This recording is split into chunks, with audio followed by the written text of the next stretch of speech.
കർത്താതികർത്താവും രാജാതിരാജാവും ഇന്നലെയും ഇന്നും എന്നേക്കും അനന്യനായിരിക്കുന്ന യേശു ക്രിസ്തുവിന്റെ പുണ്യതിരുനാമം മാത്രം എന്നും എന്നേക്കും വാഴ്ത്തപ്പെടുമാറാകട്ടെ. സദസ്സിലും വേദിയിലും ഉപവിഷ്ടരായിരിക്കുന്ന എല്ലാ ദൈവമക്കൾക്കും, വിശിഷ്യ കർത്താവിന്റെ ദാസന്മാർക്ക് യേശു ക്രിസ്തുവിന്റെ നാമത്തിലുള്ള സ്നേഹവന്ദനം പ്രാരംഭമായി അറിയിച്ചുകൊള്ളുന്നു. ചില നാളുകൾക്ക് മുൻപ് ഈ കോട്ടയം പട്ടണത്തിൽ ഇതേ ഓഡിറ്റോറിയത്തിൽ വെച്ച് തന്നെ നിച്ച് ഓഫ് ട്രൂത്ത് എന്നു പേരുള്ള ഒരു ദാവാ സംഘടന ക്രൈസ്തവ വിശ്വാസത്തിന് ആധാരമായ വിശുദ്ധ ബൈബിളിനെയും ക്രൈസ്തവ വിശ്വാസത്തിന്റെ അടിസ്ഥാന ശിലയായ യേശുക്രിസ്തുവിന്റെ ദൈവത്വത്തെയുമെല്ലാം ചോദ്യം ചെയ്തുകൊണ്ട് ഒരു പ്രോഗ്രാം സംഘടിപ്പിക്കുകയുണ്ടായി. ആ പ്രോഗ്രാമിൽ അവർ ഉന്നയിച്ച ആരോപണങ്ങൾക്കുള്ള മറുപടി, ഒരു ഖണ്ഡന പ്രസംഗമാണ് ഇവിടെ ഇപ്പോൾ നടന്നുകൊണ്ടിരിക്കുന്നത്. ഇവിടെ നടന്ന നിച്ച് ഓഫ് ട്രൂത്തിന്റെ പരിപാടിയുടെ പേര് നിങ്ങൾ ശ്രദ്ധിച്ചു കാണുമെന്ന് ഞാൻ വിചാരിക്കുന്നു. മുസ്ലിങ്ങൾ ആദരിക്കുന്ന യേശു എന്ന പേരിലാണ് അവർ ഇവിടെ പ്രോഗ്രാം സംഘടിപ്പിച്ചത്. ഇവിടെ മാത്രമല്ല, വേറെ ചിലയിടങ്ങളിലും ഇതേ പേരിൽ തന്നെയാണ് അവർ പ്രോഗ്രാം സംഘടിപ്പിച്ചിരിക്കുന്നത്. ഈ പേരിൽ നിന്ന് തന്നെ, അവരുടെ ആ പ്രോഗ്രാമിന്റെ പേരിൽ നിന്ന് തന്നെ അവരുടെ ഗതികേട് എന്താണെന്ന് നമുക്ക് മനസ്സിലാക്കാനായിട്ട് പറ്റും. ക്രൈസ്തവര് 2000 വർഷത്തോളമായല്ലോ ക്രൈസ്തവർ സുവിശേഷവുമായിട്ട് ലോകമെമ്പാടും സഞ്ചരിക്കുന്നു. എന്നുവരേക്കും ക്രിസ്ത്യാനികൾ ആദരിക്കുന്ന കൃഷ്ണനെന്നോ, ക്രിസ്ത്യാനികൾ ആദരിക്കുന്ന ശിവനെന്നോ, ക്രിസ്ത്യാനികൾ ആദരിക്കുന്ന ബ്രഹ്മാവെന്നോ, ക്രിസ്ത്യാനികൾ ആദരിക്കുന്ന മുഹമ്മദ് എന്നോ പറഞ്ഞുകൊണ്ടൊരു പ്രോഗ്രാം സംഘടിപ്പിക്കേണ്ട ഗതികേട് നമുക്ക് വന്നിട്ടില്ല. പക്ഷെ അവർക്കത് വന്നിരിക്കുന്നു. നമ്മൾ വിശ്വസിക്കുന്ന നമ്മുടെ കർത്താവിന്റെ പേരിൽ പ്രോഗ്രാം സംഘടിപ്പിച്ചാലേ ആള് കൂടുമെന്ന് അവർക്ക് തന്നെ അറിയാം. ഇവർ പറയുന്നു, യേശു ക്രിസ്തുവിനെ ഞങ്ങൾ ആദരിക്കുന്നു, മുസ്ലിങ്ങൾ ആദരിക്കുന്ന യേശു. ഈ പറഞ്ഞത് സത്യമാകണമെങ്കിൽ അവരാദ്യം യേശു ക്രിസ്തുവിനെ അംഗീകരിക്കണം. ഒരാളെ നമുക്ക് അംഗീകരിക്കാതെ അയാൾ ആദരിക്കാനായിട്ട് പറ്റുകയില്ല. അയാൾ ആരാണോ ആ ആയിരിക്കുന്ന അവസ്ഥയിൽ തന്നെ നാം അംഗീകരിക്കണം. അങ്ങനെ അംഗീകരിച്ചെങ്കിൽ മാത്രമേ നമുക്ക് അയാളെ ശരിയായിട്ട് ആദരിക്കാനായിട്ട് പറ്റുകയുള്ളൂ. ഇവർ ആദരിക്കുന്നു എന്ന് പറയുന്നു, യേശു ക്രിസ്തുവിനെ ആദരിക്കുന്നു എന്ന് പറയുന്നു. യേശു ക്രിസ്തുവിനെ ഇവർ വാസ്തവമായിട്ട് ആദരിക്കുന്നുണ്ടോ? യേശു ക്രിസ്തുവിനെ ഇവർ അംഗീകരിക്കുന്നുണ്ടോ? യേശുക്രിസ്തു, നമുക്കറിയാവുന്നതുപോലെ യേശുക്രിസ്തു, ആ പദത്തിന്റെ അർത്ഥം തന്നെ എടുക്കാം. യേശു എന്നുള്ളത് യഹോവ ശുവ എന്ന് പറയുന്ന 2 എബ്രായ വാക്കിന്റെ ചുരുക്കരൂപമാണ്. യഹോവ ശുവ എന്ന് പറഞ്ഞാൽ യഹോവ രക്ഷകൻ, ക്രിസ്തു എന്ന് പറഞ്ഞാൽ അഭിഷിക്തൻ. അപ്പോൾ യഹോവ ശുവ ക്രിസ്തു അഥവാ യേശുക്രിസ്തു എന്ന് പറഞ്ഞാൽ യഹോവ രക്ഷകനായി അഭിഷേകം ചെയ്യപ്പെട്ടു വന്നിരിക്കുന്നു. യഹോവ തന്നെയാണ് രക്ഷകനായി വന്നിരിക്കുന്നത്. അതുകൊണ്ടാണ് ദൈവദൂതൻ പറഞ്ഞത് അവന് യേശു എന്ന് പേർ വിളിക്കണം, അവൻ തന്റെ ജനത്തെ അവരുടെ പാപങ്ങളിൽ നിന്ന് രക്ഷിപ്പാനിരിക്കൊണ്ട് അവന് യേശു എന്ന് പേർ വിളിക്കണമെന്ന് പറഞ്ഞത്. അപ്പൊ യഹോവ തന്നെ രക്ഷകനായി വന്നിരിക്കുന്നു, അതാണ് യേശു. ഇവർ യേശുവിനെ അംഗീകരിക്കുന്നുണ്ടോ? യഹോവ തന്നെയാണ് രക്ഷകനായി വന്നിരിക്കുന്നത് എന്നുള്ള കാര്യം ഇവർ അംഗീകരിക്കുന്നുണ്ടോ? അവർക്ക് അംഗീകരിക്കാൻ പറ്റുകയില്ല. കാരണം അത് അവരുടെ വിശ്വാസത്തിനെതിരാണ്, ഇസ്ലാമിക വിശ്വാസത്തിന് അത് എതിരാണ്. അവരെ സംബന്ധിച്ചിടത്തോളം ദൈവം മനുഷ്യനായി വന്നു എന്നുള്ളത് ഭയങ്കരമായ ദൈവനിന്ദയാണ്. അവരത് അംഗീകരിക്കുന്നില്ല. മാത്രമല്ല, യേശുക്രിസ്തുവിനെ സംബന്ധിച്ച് വേറെ അംഗീകരിക്കുന്നുണ്ടോ? യേശുക്രിസ്തു സാക്ഷാൽ ദൈവപുത്രനാകുന്നു എന്ന് ബൈബിൾ പറയുന്നു, അത് ഇവർ അംഗീകരിക്കുന്നുണ്ടോ?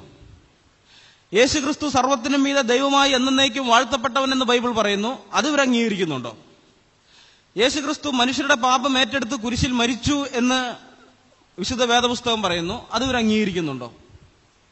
യേശുക്രിസ്തു ഉയർത്തെഴുന്നേറ്റു, 3-ാം ദിവസം ഉയർത്തെഴുന്നേറ്റു എന്ന് ബൈബിൾ പറയുന്നു, അത് ഇവർ അംഗീകരിക്കുന്നുണ്ടോ? ഇതൊന്നും ഇവർ അംഗീകരിക്കുന്നില്ല. ഇതൊക്കെ നാം ചോദിച്ചാൽ അവർ പറയും ഇല്ല ഞങ്ങൾ സമ്മതിച്ചു തരില്ല എന്ന് പറയും. ഇതൊന്നും അംഗീകരിക്കുകയില്ല. പക്ഷെ എന്നിട്ട് പറയാണ് യേശുവിനെ ഞങ്ങൾ ആദരിക്കുന്നു എന്ന്. ഇതാരെ കാണിക്കാനാ ഈ കാപട്യം? ഇതൊന്നും അംഗീകരിക്കുന്നില്ലെങ്കിൽ പിന്നെ ഇവർക്ക് എങ്ങനെയാണ് യേശുവിനെ ആദരിക്കുന്നു എന്ന് പറയാൻ പറ്റുന്നത്? അവർ പറയുന്നത് നുണയാണ്, കാപട്യമാണത്. ഇസ്ലാമിൽ യേശു ക്രിസ്തു എന്നൊരാളില്ല, അത് നമ്മൾ ആദ്യം മനസ്സിലാക്കിയിരിക്കണം. ഇസ്ലാമിൽ യേശു ക്രിസ്തു എന്ന് പറയുന്ന ഒരാളില്ല. ഇസ്ലാമിലുള്ളത് ഈസ ആണ്.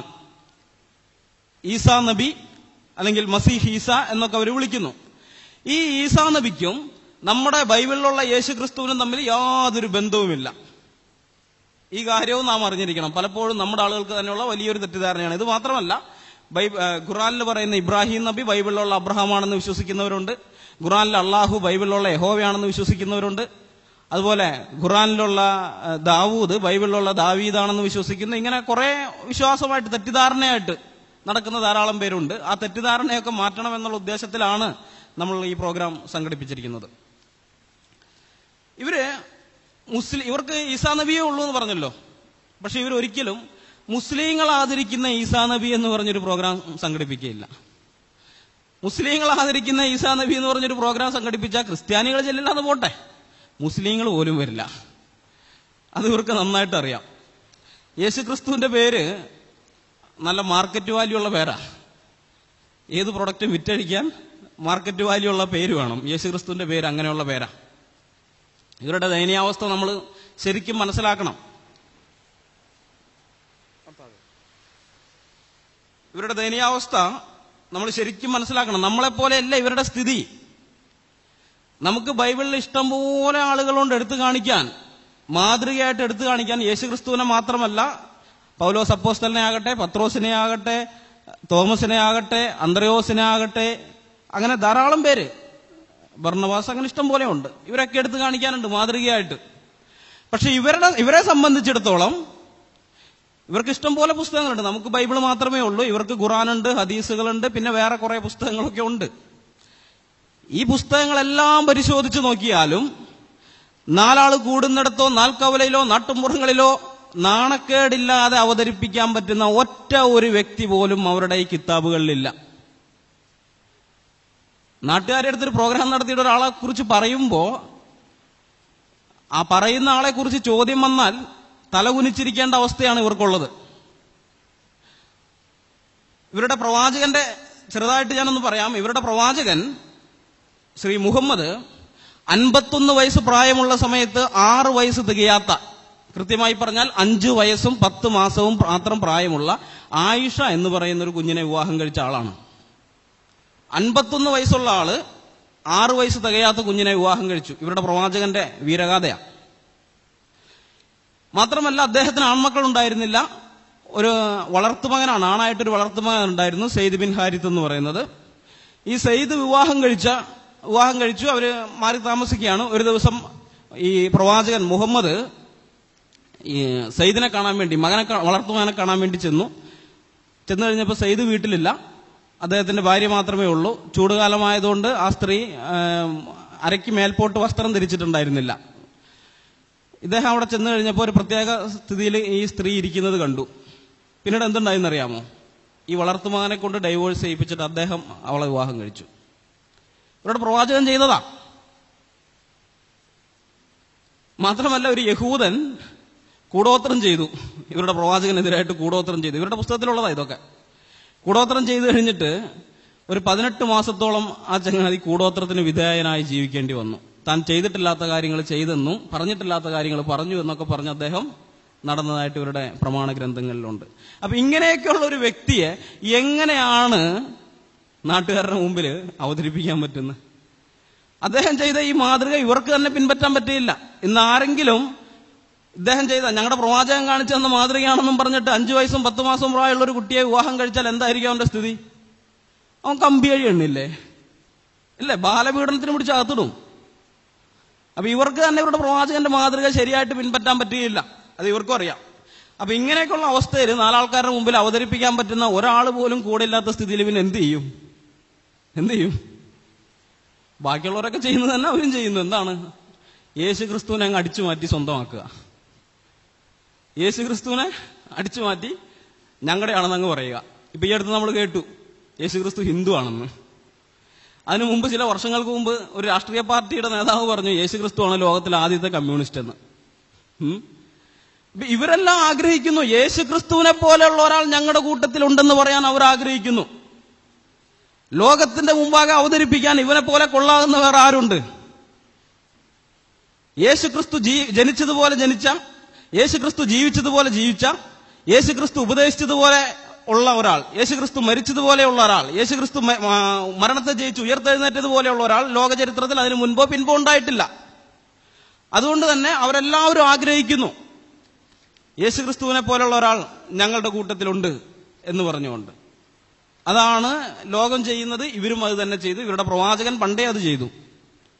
ഇവരുടെ പ്രവാചകൻ ഈസാ നബി എന്ന് പറഞ്ഞുകൊണ്ട് ഒരു കഥാപാത്രത്തെ സൃഷ്ടിച്ചു. അത് ബൈബിളിലുള്ള യേശു ആണെന്ന് പറഞ്ഞു വെച്ചു. ഏതായാലും നമുക്ക്, ക്രിസ്ത്യാനികളായിരിക്കുന്ന നമുക്ക് യേശുക്രിസ്തുവിന്റെ വില ശരിക്കും മനസ്സിലായിട്ടുണ്ടോ ഇല്ലയോ എന്നുള്ള കാര്യത്തിൽ എനിക്ക് സംശയമാണ്. പക്ഷെ അവർക്കൊക്കെ നന്നായിട്ട് അറിയാം. നമ്മളെക്കാളും നന്നായിട്ട് അവർക്ക് യേശുക്രിസ്തുവിന്റെ വില അറിയാം. അതുകൊണ്ടാണ് ഇവര് മുസ്ലിങ്ങൾ ആദരിക്കുന്ന യേശു എന്നും പറഞ്ഞ് ഇങ്ങനെ പ്രോഗ്രാമുമായിട്ട് നടക്കുന്നത്. ഇവരുടെ ഈ പ്രോഗ്രാം കണ്ടിട്ട്, അല്ലെങ്കിൽ ഈ പ്രോഗ്രാമിനെ കുറിച്ച് കേൾക്കുമ്പോൾ നാം അവരോട് ചെന്ന് ചോദിക്കുകയാണ്, നിങ്ങൾ വാസ്തവമായിട്ട് യേശുവിനെ ആദരിക്കുന്നുണ്ടോ എന്ന് ചോദിച്ചാൽ അവർ ഉടനെ പറയുന്ന മറുപടിയുണ്ട്, നിങ്ങൾ ക്രിസ്ത്യാനികളെക്കാളും ഭയങ്കരമായിട്ട് യേശുവിനെ ആദരിക്കുന്നവരാണ് ഞങ്ങൾ. യേശുവിനെ മാത്രമല്ല, യേശുവിന്റെ മാതാവായ മറിയയെയും നിങ്ങളെക്കാൾ അധികം ഞങ്ങൾ ആദരിക്കുന്നവരാ. ഇത് വെറുതെ പറയുന്നതല്ല. അവരെന്നിട്ട് അതിനൊരു ഉദാഹരണം കൂടി പറയും, ഒരു തെളിവ് തരും. ഉദാഹരണമല്ല, ഒരു തെളിവ് തരും. ഖുറാനിൽ ഒരു അധ്യായത്തിന്റെ പേര് തന്നെ മറിയം എന്നാണ്. ഖുറാനിൽ അവർ പറയുന്നതാ, ഖുറാനിൽ ഒരു അധ്യായത്തിന്റെ പേര് തന്നെ മറിയം എന്നാണ്. മറിയത്തെ അത്രമാത്രം ഞങ്ങൾ ബഹുമാനിക്കുന്നു. ഖുറാനിൽ ഒരു അധ്യായത്തിന്റെ പേര് നൽകി ബഹുമാനിച്ചിട്ടുണ്ടെന്ന്. ഇതൊക്കെ കേൾക്കുമ്പോ ഇവരെക്കുറിച്ച് ശരിക്കും അറിയാത്ത ആളുകൾ, ക്രൈസ്തവരായ ആളുകൾ ചിലപ്പോൾ തെറ്റിദ്ധരിച്ചു പോകും സംഭവം ശരി തന്നെയാണെന്ന്. പക്ഷെ നമ്മൾ മനസ്സിലാക്കണം, ഖുറാനിലൊരു അധ്യായത്തിന്റെ പേര് അങ്ങനെയാണോ എന്ന് ചോദിച്ചാൽ ആണ്. 19-ാമത്തെ അധ്യായം മറിയം എന്ന് തന്നെയാണ് പേര്, സൂറത്തുൽ മറിയം. പക്ഷെ ഖുറാനിലെ മറ്റു ചില അധ്യായങ്ങളുടെ പേരുകൾ കൂടി നമ്മളൊന്ന് നോക്കണം. മറ്റു ചില അധ്യായങ്ങളുടെ പേര് ഞാൻ ചിലത് പറയാം. 2-ാമത്തെ അധ്യായത്തിന്റെ പേര് ബക്കറ എന്നാണ്. ബക്കറ എന്ന് വെച്ച് കഴിഞ്ഞാൽ പേരിന്റെ അർത്ഥം പശു എന്ന, സൂറ പശു. ഇനി 6-ാം അധ്യായത്തിന്റെ അൻ ആം എന്നാണ് 6-ാം അധ്യായത്തിന്റെ പേര്. അൻ ആം എന്ന് പറഞ്ഞാൽ കാലികൾ, അതായത് കന്നുകാലി ഇല്ലേ, കന്നുകാലികള്, കാലികള്.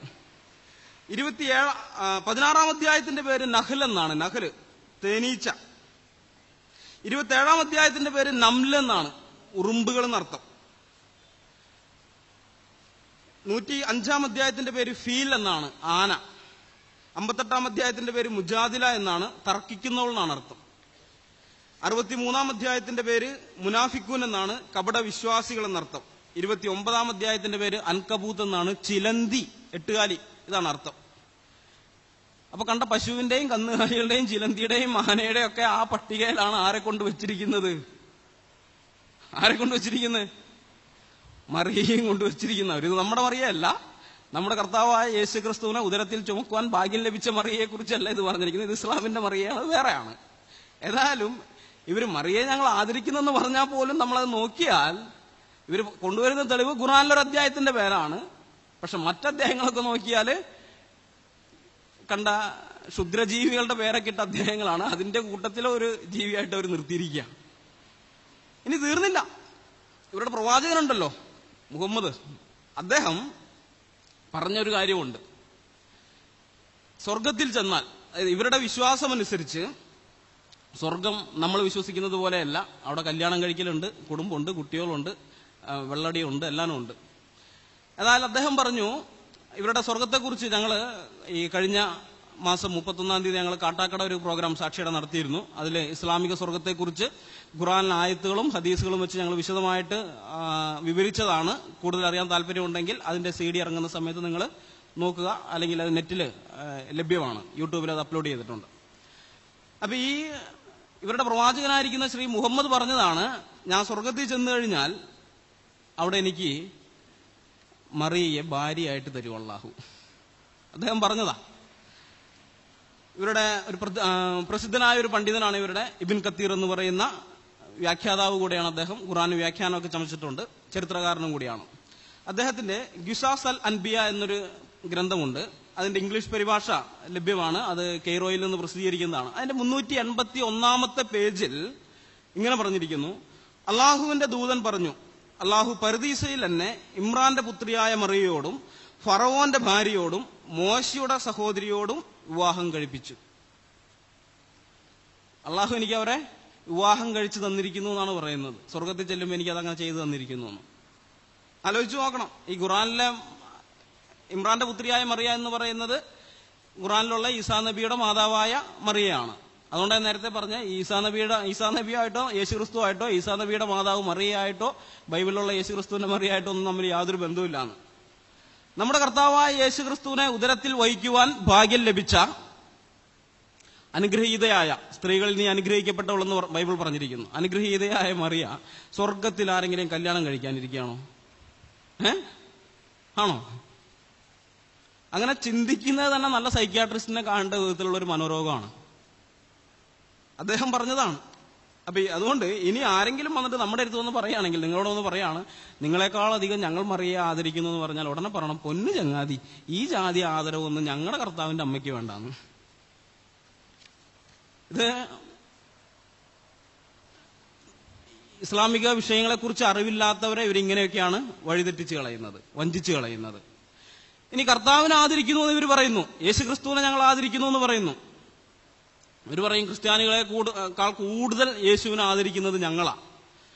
അപ്പൊ ഇത് എങ്ങനെയാണ് നിങ്ങൾ ആദരിക്കുന്നത് എന്ന് ചോദിച്ചാൽ ഉടനെ അവർ പറയും, നിങ്ങളിപ്പോ യേശു എന്നുള്ള പേര് കേട്ടാൽ നിങ്ങൾ വല്ലതും പറയോ? യേശു എന്നുള്ളൊരു പേര് കേട്ടാൽ നമ്മൾ ഒന്നും പറയാനില്ല, ഒന്നും പറയാറുമില്ല. പക്ഷെ അവർ പറയാണ്, യേശു എന്ന കേൾക്കുമ്പോ തന്നെ ഞങ്ങൾ പറയും അലൈഹി വസല്ലം, യേശു അലൈഹി വസല്ലം, അല്ലെങ്കിൽ ഈസാ നബി അലൈഹി വസല്ലം എന്ന് ഞങ്ങൾ പറയും.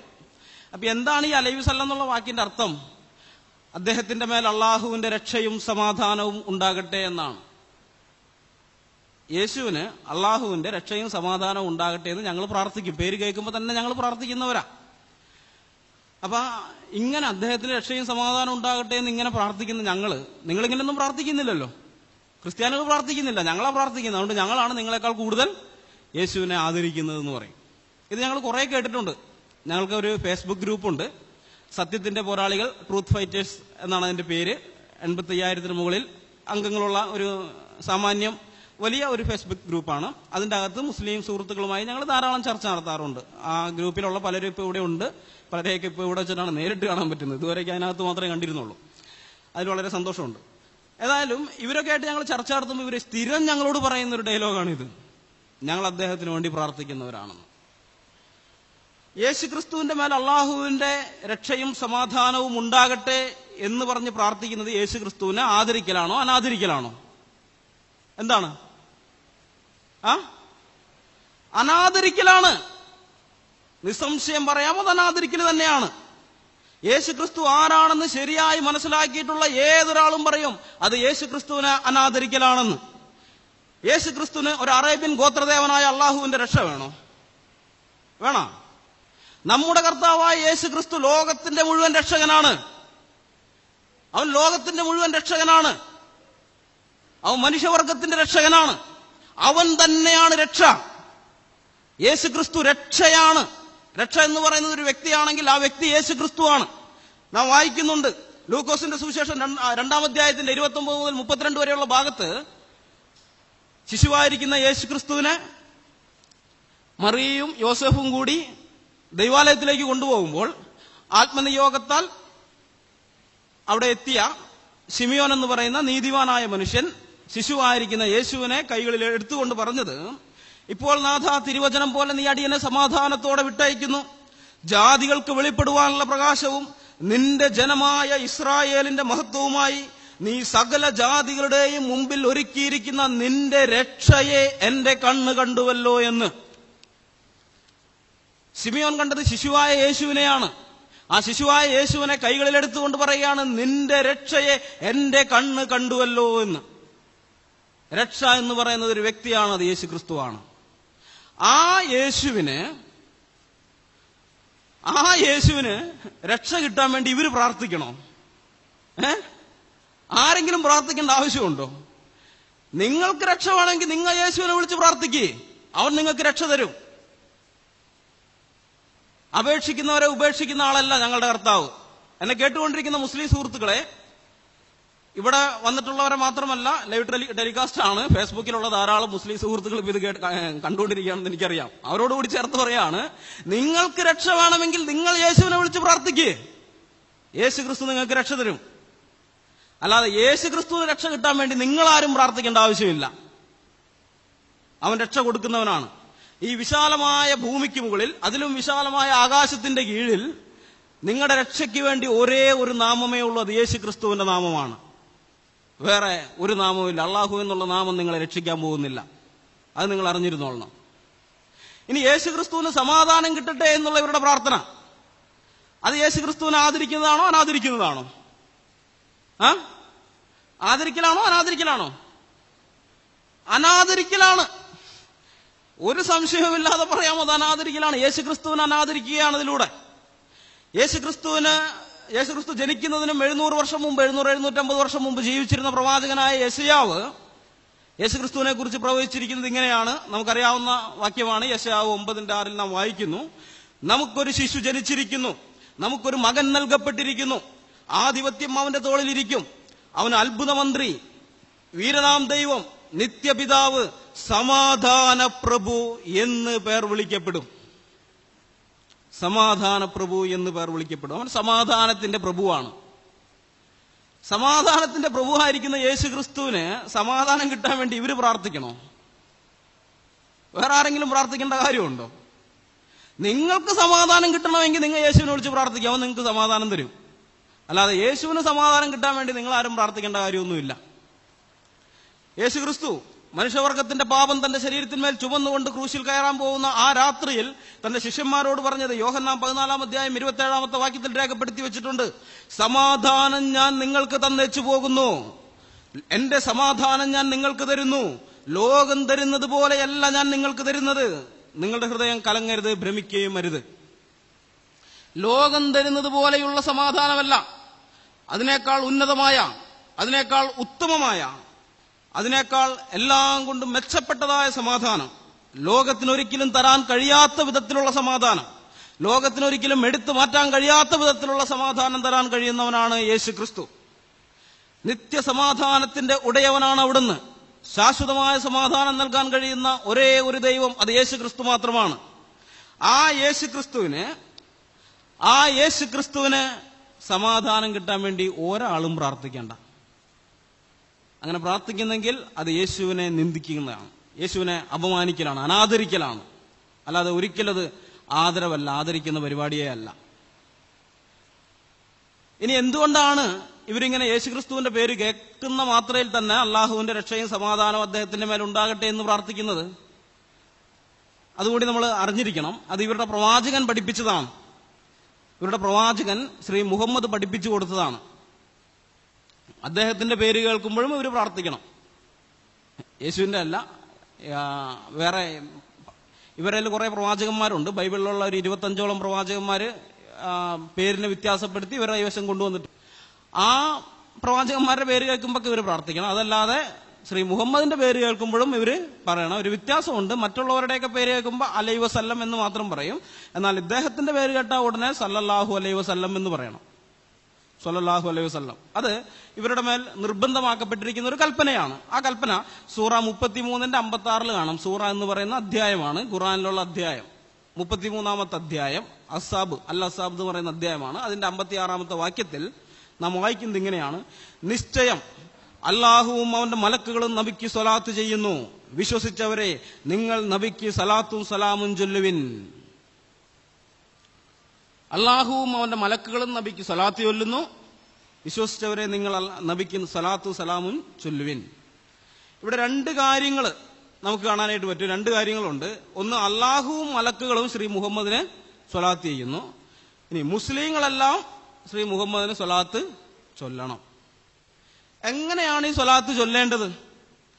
അല്ലാഹുവും മലക്കുകളും ചൊല്ലിക്കൊണ്ടിരിക്കുന്ന സ്വലാത്ത്, മുസ്ലിങ്ങളോട് ചൊല്ലുവാൻ ഖുർആനിൽ ആവശ്യപ്പെട്ടിരിക്കുന്ന സ്വലാത്ത്, ഇതെങ്ങനെയാണ് ചൊല്ലേണ്ടത്? ഇത് നാം ഖുർആനിൽ നോക്കിയാൽ കാണുകയില്ല.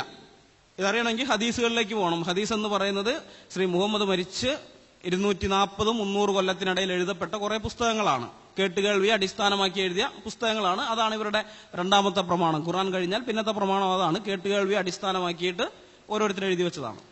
അപ്പൊ ഈ ഹദീസുകളിൽ പോയി നാം നോക്കിയാൽ അവിടെ എങ്ങനെയാണ് സ്വലാത്ത് ചൊല്ലേണ്ടതെന്നുള്ളത് പഠിപ്പിച്ചിട്ടുണ്ട്. ഞാൻ ഹദീസ് വായിക്കാം. അബൂ ഹുമൈദി സായിദി നിവേദനം. അവർ നബിയോട് ചോദിച്ചു, റസൂലെ, അങ്ങേക്ക് ഞങ്ങൾ എങ്ങനെയാണ് സ്വലാത്ത് ചൊല്ലേണ്ടത്? നബി പറഞ്ഞു, അല്ലാഹുവേ, ഇബ്രാഹീമിന്റെ കുടുംബത്തിന് നീ ഗുണം ചെയ്തതുപോലെ മുഹമ്മദിനും അദ്ദേഹത്തിന്റെ ഭാര്യമാർക്കും സന്തതികൾക്കും നീ ഗുണം ചൊരിയണമേ. ഇബ്രാഹീമിന്റെ കുടുംബത്തിന് നീ അനുഗ്രഹം ചെയ്തതുപോലെ മുഹമ്മദിനും അദ്ദേഹത്തിന്റെ ഭാര്യമാർക്കും സന്തതികൾക്കും നീ അനുഗ്രഹം ചൊരിയണമേ. നിശ്ചയമായി നീ സ്തുത്യനും മഹാനുമത്രേ. സ്വഹീഹ് മുസ്ലിം വാല്യം 1 ഭാഗം 4 ഹദീസ് നമ്പർ 69. വേറൊരു ഹദീസ് കൂടിയുണ്ട്. ഇബ്നു അബി ലൈല നിവേദനം, കാബ്നു ഹുജ്റ ഒരിക്കൽ എന്നെ കണ്ടുമുട്ടിയപ്പോൾ ഞാൻ നിനക്കൊരു സമ്മാനം തരട്ടെ എന്ന് ചോദിച്ചുകൊണ്ട് അദ്ദേഹം പറഞ്ഞു, ഒരു ദിവസം നബി ഞങ്ങളുടെ അടുക്കിലേക്ക് വന്നു. ഞങ്ങൾ അദ്ദേഹത്തോട് ചോദിച്ചു, അങ്ങയുടെ മേൽ സലാം ചൊല്ലേണ്ടത് എങ്ങനെയാണെന്ന് ഞങ്ങൾ മനസ്സിലാക്കി, എന്നാൽ എങ്ങനെയാണ് സ്വലാത്ത് ചൊല്ലേണ്ടത്? നബി പറഞ്ഞു, അല്ലാഹുവേ, ഇബ്രാഹീമിന്റെ കുടുംബത്തിന് നീ ഗുണം ചെയ്തതുപോലെ മുഹമ്മദിനും അദ്ദേഹത്തിന്റെ കുടുംബത്തിന് നീ ഗുണം ചൊരിയണമേ. നിശ്ചയമായി നീ സ്തുത്യനും മഹാനുമത്രേ. ഇബ്രാഹീമിന്റെ കുടുംബത്തിന് നീ അനുഗ്രഹം ചെയ്തതുപോലെ മുഹമ്മദിനും അദ്ദേഹത്തിന്റെ കുടുംബത്തിന് നീ അനുഗ്രഹം ചൊരിയണമേ. നിശ്ചയമായി നീ സ്തുത്യനും മഹാനുമത്രേ. സ്വഹീഹ് മുസ്ലിം വാല്യം 1 ഭാഗം 4 ഹദീസ് നമ്പർ 66. ഇനിയുണ്ട് ഏകദേശം 5 ഹദീസുണ്ട് ഈ എങ്ങനെയാണ് സ്വലാത്ത് ചൊല്ലേണ്ടതിനെ കുറിച്ച് സ്വഹീഹ് മുസ്ലിമിൽ മാത്രം. ഇതാണ് സ്വലാത്ത്. കഴിഞ്ഞ 1400 കൊല്ലങ്ങളായി ലോകമെമ്പാടുമുള്ള മുസ്ലിങ്ങൾ അവരുടെ 5 നേര നിസ്കാരത്തിന്റെ ഒടുവിൽ അറബിയിൽ ഇത് ചൊല്ലുന്നുണ്ട്. ഈ സ്വലാത്ത് അവർ അറബിയിൽ അത് ചൊല്ലുന്നുണ്ട്. അപ്പൊ അള്ളാഹുവും മലക്കുകളും നബിക്ക് സ്വലാത്ത് ചൊല്ലുന്നു എന്ന് ആദ്യം പറഞ്ഞിട്ടാണ് പറയുന്നത് മുസ്ലിങ്ങളോട് നബിക്ക് സ്വലാത്ത് ചൊല്ലാൻ. അപ്പൊ അള്ളാഹുവും മലക്കുകളും ചൊല്ലുന്ന സ്വലാത്ത് ഇത് തന്നെ ആയിരിക്കണമല്ലോ. കാരണം ശ്രീ മുഹമ്മദ് പഠിപ്പിച്ചത് ഇതാണ് സ്വലാത്ത്, ഇങ്ങനെയാണ് ചൊല്ലേണ്ടതെന്ന്. അങ്ങനെയാണെങ്കിൽ അള്ളാഹുവും മലക്കുകളും ചൊല്ലുന്നത് ഇത് തന്നെ ആയിരിക്കണം. മലക്കുകൾ ഈ സ്വലാത്ത് ചൊല്ലുന്നു എന്ന് പറയുമ്പോൾ നമുക്ക് മനസ്സിലാക്കാൻ പറ്റും ശ്രീ മുഹമ്മദിനും അദ്ദേഹത്തിന്റെ ഭാര്യമാർക്കും കുടുംബാംഗങ്ങൾക്കും സന്തതികൾക്കും ഒക്കെ അനുഗ്രഹം കിട്ടാൻ വേണ്ടി അള്ളാഹുവിനോട് പ്രാർത്ഥിക്കുകയാണെന്ന് വെക്കാം. പക്ഷെ അള്ളാഹുവും ഇതേ സ്വലാത്ത് തന്നെയാണ് ചൊല്ലുന്നത് വരുമ്പോൾ അള്ളാഹു ആരോടായി പ്രാർത്ഥിക്കുന്നേ? മുഹമ്മദിന് അനുഗ്രഹവും ഗുണവും സമാധാനവും ഒക്കെ കിട്ടണമെന്നും പറഞ്ഞ് അള്ളാഹു ആരോടാ സ്വലാത്ത് ചൊല്ലുന്നേ? സ്വലാത്തിനെ സംബന്ധിച്ച് ഞങ്ങൾ ശ്രീ മുഹമ്മദ് ഈസയായിട്ട് വാട്സാപ്പ് ഗ്രൂപ്പിൽ സംവാദമൊക്കെ നടത്തിയിട്ടുള്ളതാണ്. ഞങ്ങൾ ഈ ചോദിച്ച ചോദ്യങ്ങളിലൊന്നും ഉത്തരം കിട്ടിയിട്ടില്ല. അതുകൊണ്ട് ചില ചോദ്യങ്ങൾ അവിടെ ചോദിച്ച് തന്നെ ആവർത്തിക്കുകയാണ് ഇപ്പോൾ.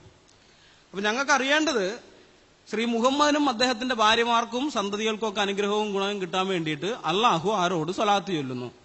അത് മുഹമ്മദ് ഈസ അടുത്ത പ്രോഗ്രാം എവിടെയാണോ സംഘടിപ്പിക്കുന്നത് അവിടെ ഇതിന് മറുപടി തരുമെന്ന് ഞങ്ങൾ പ്രതീക്ഷിക്കുന്നു. അദ്ദേഹം ഇത് കേട്ടുകൊണ്ടിരിക്കുന്നുണ്ട്. അതുകൊണ്ടാണ് ഞാനിത് പറയുന്നത്.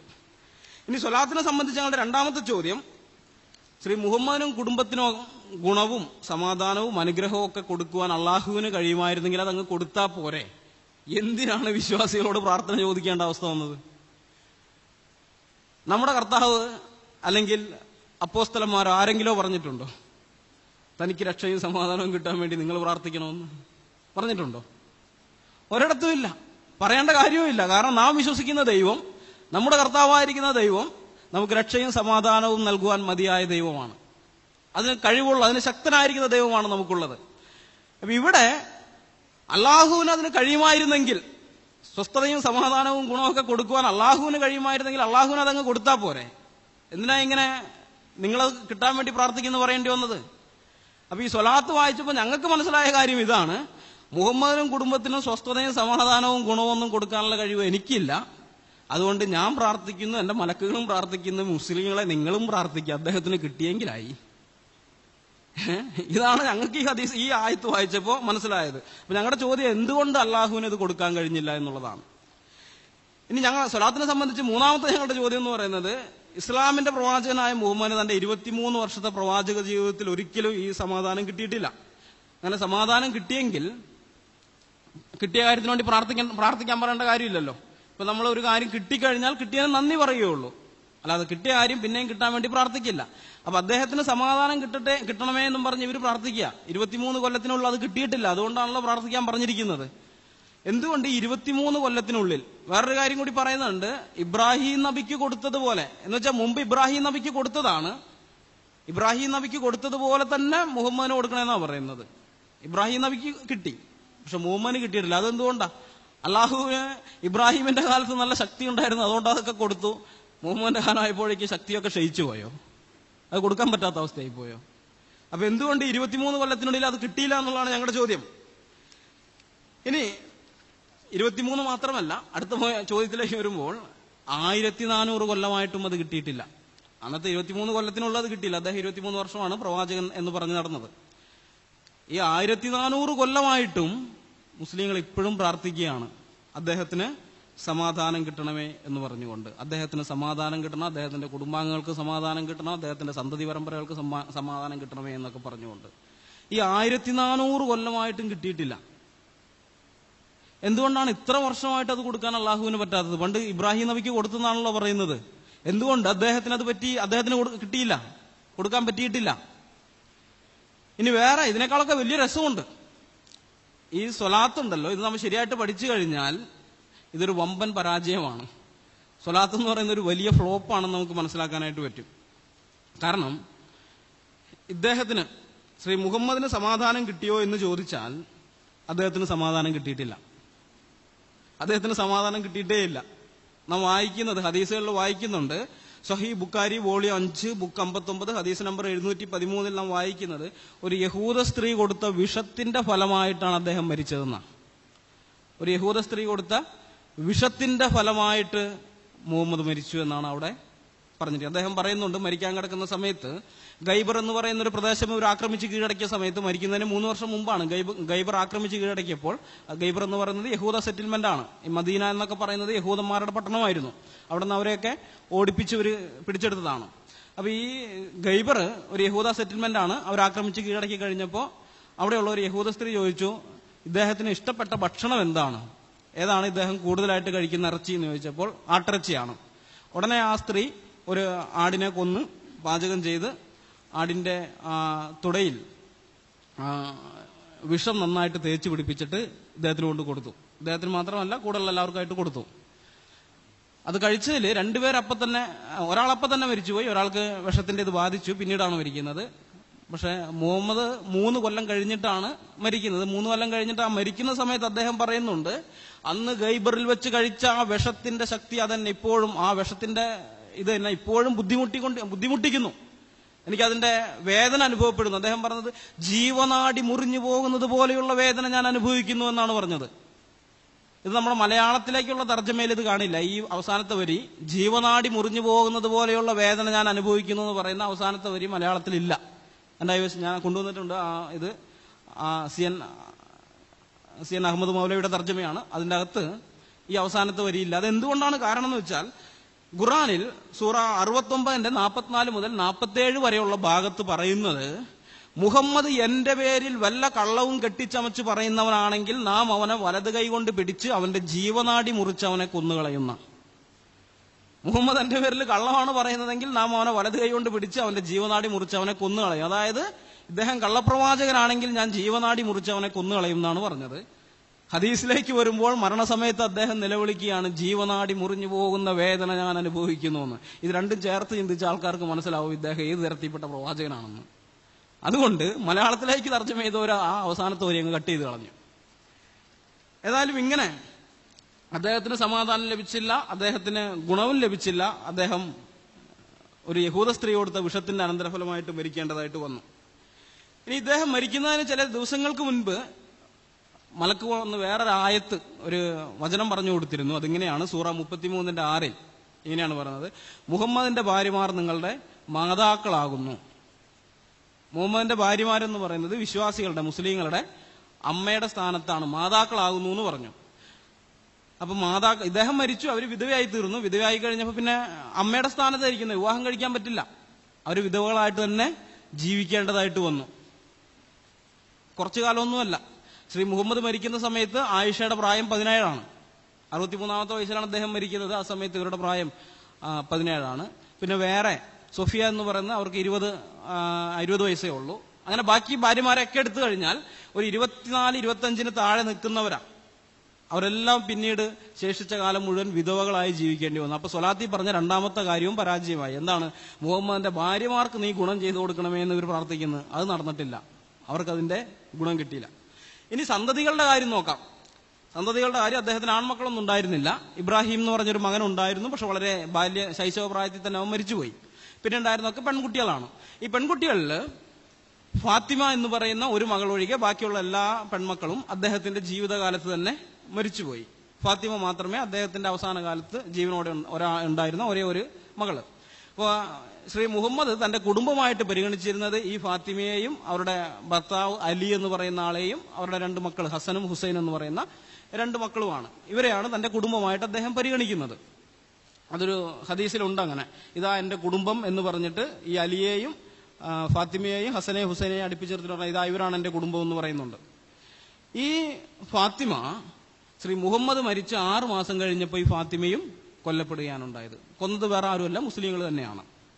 ഇതിനെക്കുറിച്ച് രണ്ടഭിപ്രായമാണ്. ഷിയാക്കൾ എന്ന് പറയുന്ന ഒരു വിഭാഗമുണ്ട്. ഷിയ എന്ന് പറയുന്നത് ഈ അലിയുടെ പാർട്ടിക്കാരാണ്. ഷിയ എന്ന് പറഞ്ഞാൽ പാർട്ടി എന്നേ അർത്ഥമുള്ളൂ. ഷിയാത്ത് അലി എന്നാണ് ഫുൾ നെയിം. ഷിയാത്ത് അലി എന്ന് പറഞ്ഞാൽ അലിയുടെ പാർട്ടിക്കാര്. അത് പിന്നെ ചുരുങ്ങി വന്നു കഴിഞ്ഞപ്പോൾ അലിയായി. അത് അധികാര തർക്കത്തിന്റെ പേരിൽ പണ്ട് മുതലേ ഇവര് പ്രശ്നമായി. ശ്രീ മുഹമ്മദ് മരിച്ചപ്പോൾ അപ്പം തുടങ്ങിയതാണ് ഭിന്നത. ഇന്നും അത് തീർന്നിട്ടില്ല. നാം പത്രങ്ങളിലൂടെയൊക്കെ വായിക്കാറുള്ളതാണല്ലോ, ഷിയാക്കളെ കൊന്നു അല്ലെങ്കിൽ ഷിയാക്കൾ സുന്നികളെ കൊന്നു എന്നൊക്കെ. അവിടെ നിന്ന് തുടങ്ങിയതാ. അപ്പൊ ഈ ഷിയാക്കൾ പറയുന്നത് അലിയും ഫാത്തിമയും ഒക്കെ ഇരിക്കുന്ന വീട്ടിനകത്തേക്ക് ചെന്ന് അബൂബക്കറിന്റെ, അന്നത്തെ ഖലീഫ ആയിരിക്കുന്ന അബൂബക്കറിന്റെ സൈനികര് വെട്ടിയ സമയത്ത്, അലിയെ വെട്ടിയപ്പോൾ തന്റെ ഭർത്താവിന് വെട്ടുകൊള്ളാതിരിക്കാൻ വേണ്ടി ഫാത്തിമ ഇടയിൽ കയറി. അങ്ങനെ ഫാത്തിമയ്ക്ക് വെട്ടുകൊണ്ടു. അവരങ്ങനെ മരിച്ചുപോയി. 2 ദിവസം കിടന്നിട്ടാണ് മരിച്ചത്. ഗർഭിണിയായിരുന്നു ആ സമയത്ത് ഫാത്തിമ. അങ്ങനെ മരിച്ചുപോയി എന്നാണ് ഷിയാക്കൾ ആരോപിക്കുന്നത്. പക്ഷെ സുന്നികൾ പറയുന്നത് അങ്ങനെയൊന്നുമില്ല, വെട്ടിയിട്ടൊന്നുമില്ല. അവരിരുന്ന വാതിൽ തുറക്കാത്ത കാരണം ചവിട്ടി പൊളിച്ചതാണ്. ചവിട്ടി പൊളിച്ചപ്പോൾ വാതിലിടിഞ്ഞ് അങ്ങനെ തന്നെ അവരുടെ മേത്തേക്ക് വീണു. ഇവർ ഗർഭിണിയായിരുന്നു, അവരുടെ മേത്ത് വീണ് 2 ദിവസം അസുഖമായിട്ട് കിടന്നു മരിച്ചു എന്ന് അവരും പറയുന്നു. എന്തായാലും ശരിയായിട്ടുള്ളൊരു ഇതല്ല.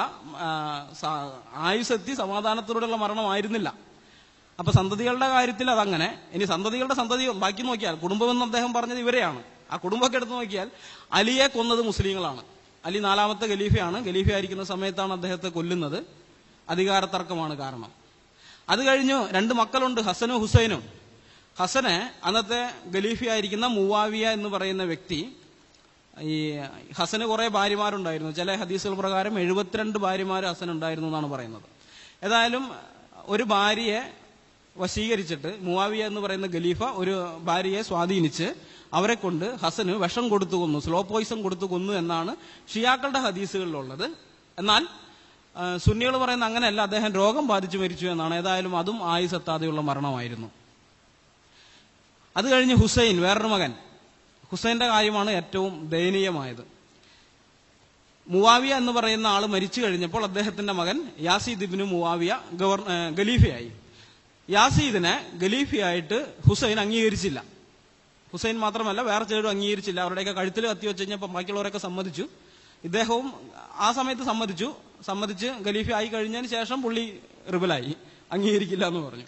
എന്നിട്ട് ഹുസൈനോട് യോജിപ്പുള്ള കുറച്ച് ആൾക്കാർ ബാഗ്ദാദിലുണ്ടെന്ന് അറിഞ്ഞപ്പോൾ അദ്ദേഹം അവിടേക്ക് ചെല്ലുകയാണ്, ബാഗ്ദാദിലേക്ക് പോവുകയാണ്. കുഫ എന്നാണ് ആ സ്ഥലത്തിന്റെ അന്നത്തെ പേര്. കൂഫയിലേക്ക് പോവുകയാണ്. അപ്പൊ ഇവരിങ്ങനെ കുഫയിലേക്ക് പോകുന്നു എന്നുള്ള കാര്യം വിവരം കിട്ടിയപ്പോൾ, ഡമാസ്കസിലാണ് അന്ന് ഇസ്ലാമിക സാമ്രാജ്യത്തിന്റെ തലസ്ഥാനം, ഖലീഫ ഡമാസ്കസിലാണുള്ളത്, സിറിയയില്. അവിടെ നിന്ന് ഈ കൂഫയിലെ ഗവർണർ ആയിരിക്കുന്ന സിയാദ് ഇബ്നു ഉബൈദുള്ള എന്ന് പറയുന്ന വ്യക്തിക്ക് സന്ദേശം കൊടുത്തയച്ചു, അവരെ തടയണമെന്ന് പറഞ്ഞിട്ട്. സിയാദ് കുറെ സൈനികരെ 12,000 പേരെ അങ്ങ് വിട്ടു. യൂഫ്രട്ടീസ് നദിയുടെ തീരത്ത് വെച്ച് ഇവരെ തടഞ്ഞു. ഹുസൈനും കൂടെയുള്ളവരൊക്കെ കൂടി ചേർന്ന് ഒരു 100-നടുത്ത് പുരുഷന്മാരും ഉണ്ട്, പിന്നെ അവരുടെ ഭാര്യമാരും മക്കളൊക്കെ ഉണ്ട്. അവിടെ വെച്ച് തടഞ്ഞിട്ട് പറഞ്ഞു, താങ്കൾ യാസീദിനെ ഖലീഫയായിട്ട് അംഗീകരിച്ച് ബയ്യത്ത് ചെയ്യണം. ബയ്യത്ത് എന്ന് പറഞ്ഞാൽ അനുസരണ പ്രതിജ്ഞ. താങ്കളെ ഞാൻ എന്റെ ഖലീഫയായിട്ട് അംഗീകരിച്ചിരിക്കുന്നു എന്നും പറഞ്ഞ്, താങ്കൾ പറയുന്നത് എന്തും ഞാൻ അനുസരിച്ചുകൊള്ളാം എന്ന് പറഞ്ഞിട്ട് പ്രതിജ്ഞ ചെയ്യണം. അപ്പൊ പറഞ്ഞു, താങ്കൾ യാസീദിനെ ഖലീഫയായി അംഗീകരിച്ചുകൊണ്ട് ബയ്യത്ത് ചെയ്യാതെ ഒരടി ഇവിടെ നിന്ന് നീങ്ങാൻ പറ്റില്ല എന്ന് പറഞ്ഞു. അവരവിടെ ഹുസൈൻ പറഞ്ഞു, ഞാൻ അദ്ദേഹത്തെ ഖലീഫയായിട്ട് അംഗീകരിച്ച് ബയ്യത്ത് ചെയ്യുന്നില്ല എന്ന് പറഞ്ഞു. അങ്ങനെ അവിടെ ഉപരോധത്തിലായി. അവിടെ പെട്ടുപോയി. അപ്പുറത്ത് യൂഫ്രട്ടീസ് നദിയാണ്. യൂഫ്രട്ടീസ് നദിയുടെ തീരത്താണ് ഇവരെ തടഞ്ഞു വെച്ചിരിക്കുന്നത്. പക്ഷെ ഒരു തുള്ളി വെള്ളം എടുത്തു കുടിക്കാൻ മുസ്ലിം സൈനികർ സമ്മതിക്കുന്നില്ല. ഒരു തുള്ളി വെള്ളം കുടിക്കാൻ പോലും പറ്റാതെ അവിടെ അങ്ങനെ കിടപ്പായി. അപ്പൊ കുറച്ച് കൂടെയുള്ള കുഞ്ഞുങ്ങളൊക്കെ ദാഹിച്ച് കിടഞ്ഞ് കരയാണ്. വെള്ളം കുടിക്കാൻ അവർ സമ്മതിക്കില്ല. അവർ പറഞ്ഞ്, താങ്കൾ ഖലീഫയെ ബയ്യത്ത് ചെയ്യാതെ ഇവിടെ നിന്ന് നീങ്ങാൻ പറ്റില്ല എന്ന് പറഞ്ഞു. ലാസ്റ്റ് ആള് പറഞ്ഞു, ഞാൻ ശരി ബാഗ്ദാദിലേക്ക് പോകുന്നില്ല, ഞങ്ങൾ തിരിച്ചു പോയിക്കോളാം എന്ന് പറഞ്ഞു. അപ്പോഴും അവർ പറഞ്ഞു, പറ്റുകയില്ല, താങ്കൾ യാസീദിനെ ഖലീഫയായി അംഗീകരിക്കാതെ ഇവിടുന്ന് പോകാൻ പറ്റുകയില്ല. പിന്നെയും കുറച്ച് ദിവസം അവരെ ഉപരോധത്തിൽ. പിന്നെ പറഞ്ഞു, അങ്ങനെയാണെങ്കിൽ ഞങ്ങൾ ഇസ്ലാമിക സാമ്രാജ്യത്തിനകത്തേക്ക് പോകുന്നില്ല, ഞങ്ങൾ അതിർത്തിയിലേക്ക് പൊക്കോളാം. അതിർത്തിയിൽ ചെന്ന് അവിടെയുള്ള കാഫിറുകളുമായിട്ട് യുദ്ധം ചെയ്ത് ഞങ്ങൾ രക്തസാക്ഷികളായി പൊക്കോളാം, ഇവിടെ നിന്ന് ഞങ്ങളെ പോകാൻ അനുവദിക്കണം എന്ന് പറഞ്ഞു. അതും സമ്മതിച്ചില്ല. അവർ പറഞ്ഞ്, നിങ്ങൾ യാസീദിനെ ഖലീഫയായി ബയ്യത്ത് ചെയ്യാതെ ഇവിടുന്ന് അനങ്ങാൻ പറ്റൂല എന്ന് പറഞ്ഞു. ലാസ്റ്റ് അവർക്ക് മനസ്സിലായി, 11 ദിവസത്തോളമായി. അപ്പൊ മനസ്സിലായി, ഇവിടെ കിടന്ന് ഇങ്ങനെ ദാഹിച്ചു അഞ്ഞ് മരിക്കേണ്ടി വരുമെന്ന്. അങ്ങനെ മരിക്കുന്നതിനേക്കാളും നല്ലത് വീരചരമം അടയുന്നതാണെന്നും പറഞ്ഞ് പിന്നെ ഈ 100 പേര് യുദ്ധം ചെയ്തു. സ്ത്രീകളും കുട്ടികളും ഇല്ലാതെ പുരുഷന്മാരായിരിക്കുന്ന ഹുസൈനും ബാക്കിയുള്ളവരും കൂടി ചേർന്നു മറ്റേ സൈനികരുമായിട്ട്. അവരൊരു 2000-നടുത്തുണ്ട്, 2500ഓളം സൈനികരുണ്ട്. അവരായിട്ട് യുദ്ധം ചെയ്തു. പെട്ടെന്ന് തന്നെ എല്ലാവരും കൊല്ലപ്പെട്ടു. മരിച്ചു കഴിഞ്ഞപ്പോൾ, ഹുസൈനൊക്കെ കൊല്ലപ്പെട്ട് കഴിഞ്ഞപ്പോൾ, പ്രവാചകന്റെ പേരക്കുട്ടിയാണ് ആലോചിച്ച് നോക്കണം. ആ ഹുസൈന്റെ കഴുത്ത് അറുത്തിട്ട് തല ഒരു താലത്തിൽ കൊടുത്തയച്ചു ബാഗ്ദാദിലെ ഗവർണർക്ക്, സിയാദ് ഇബ്നു ഉബൈദുള്ളയ്ക്ക്. പ്രവാചകന്റെ പേരക്കുട്ടിയുടെ തല അറുത്തെടുത്തിട്ട് കൊടുത്തയച്ചിരിക്കുന്നു. എന്നിട്ട് പ്രവാചക ഈ സിയാദിന്റെ മുമ്പിലെത്തിയപ്പോൾ സഹീഹ് ബുഖാരി വോളിയം 5 ബുക്ക് 57 ഹദീസ് നമ്പർ 91 വ്യക്തമായിട്ട് രേഖപ്പെടുത്തിയിട്ടുണ്ട്. സിയാദ് ഗവർണറുടെ കസേരയിലിരിക്കുമ്പോൾ കയ്യിലൊരു ചെങ്കോല് പോലെ ഒരു വടിയുണ്ട്, അധികാരത്തിന്റെ ഒരു വടി കയ്യിലുണ്ട്. ഈ താലത്തിൽ ഈ തല തന്റെ മുമ്പാകെ വന്നപ്പോ പുള്ളി അതിന്റെ മൂക്കുമേയും ചുണ്ടുമേയൊക്കെ ഇട്ട് തട്ടുകയാണ് ഈ വടിയോണ്ട്. എന്നിട്ട് പറയാണ്, കണ്ടില്ലേ പ്രവാചകനെ അസംബിൾ ചെയ്ത് വെച്ച പോലെ തന്നെ ഉണ്ടല്ലോ എന്ന് ഇവൻ.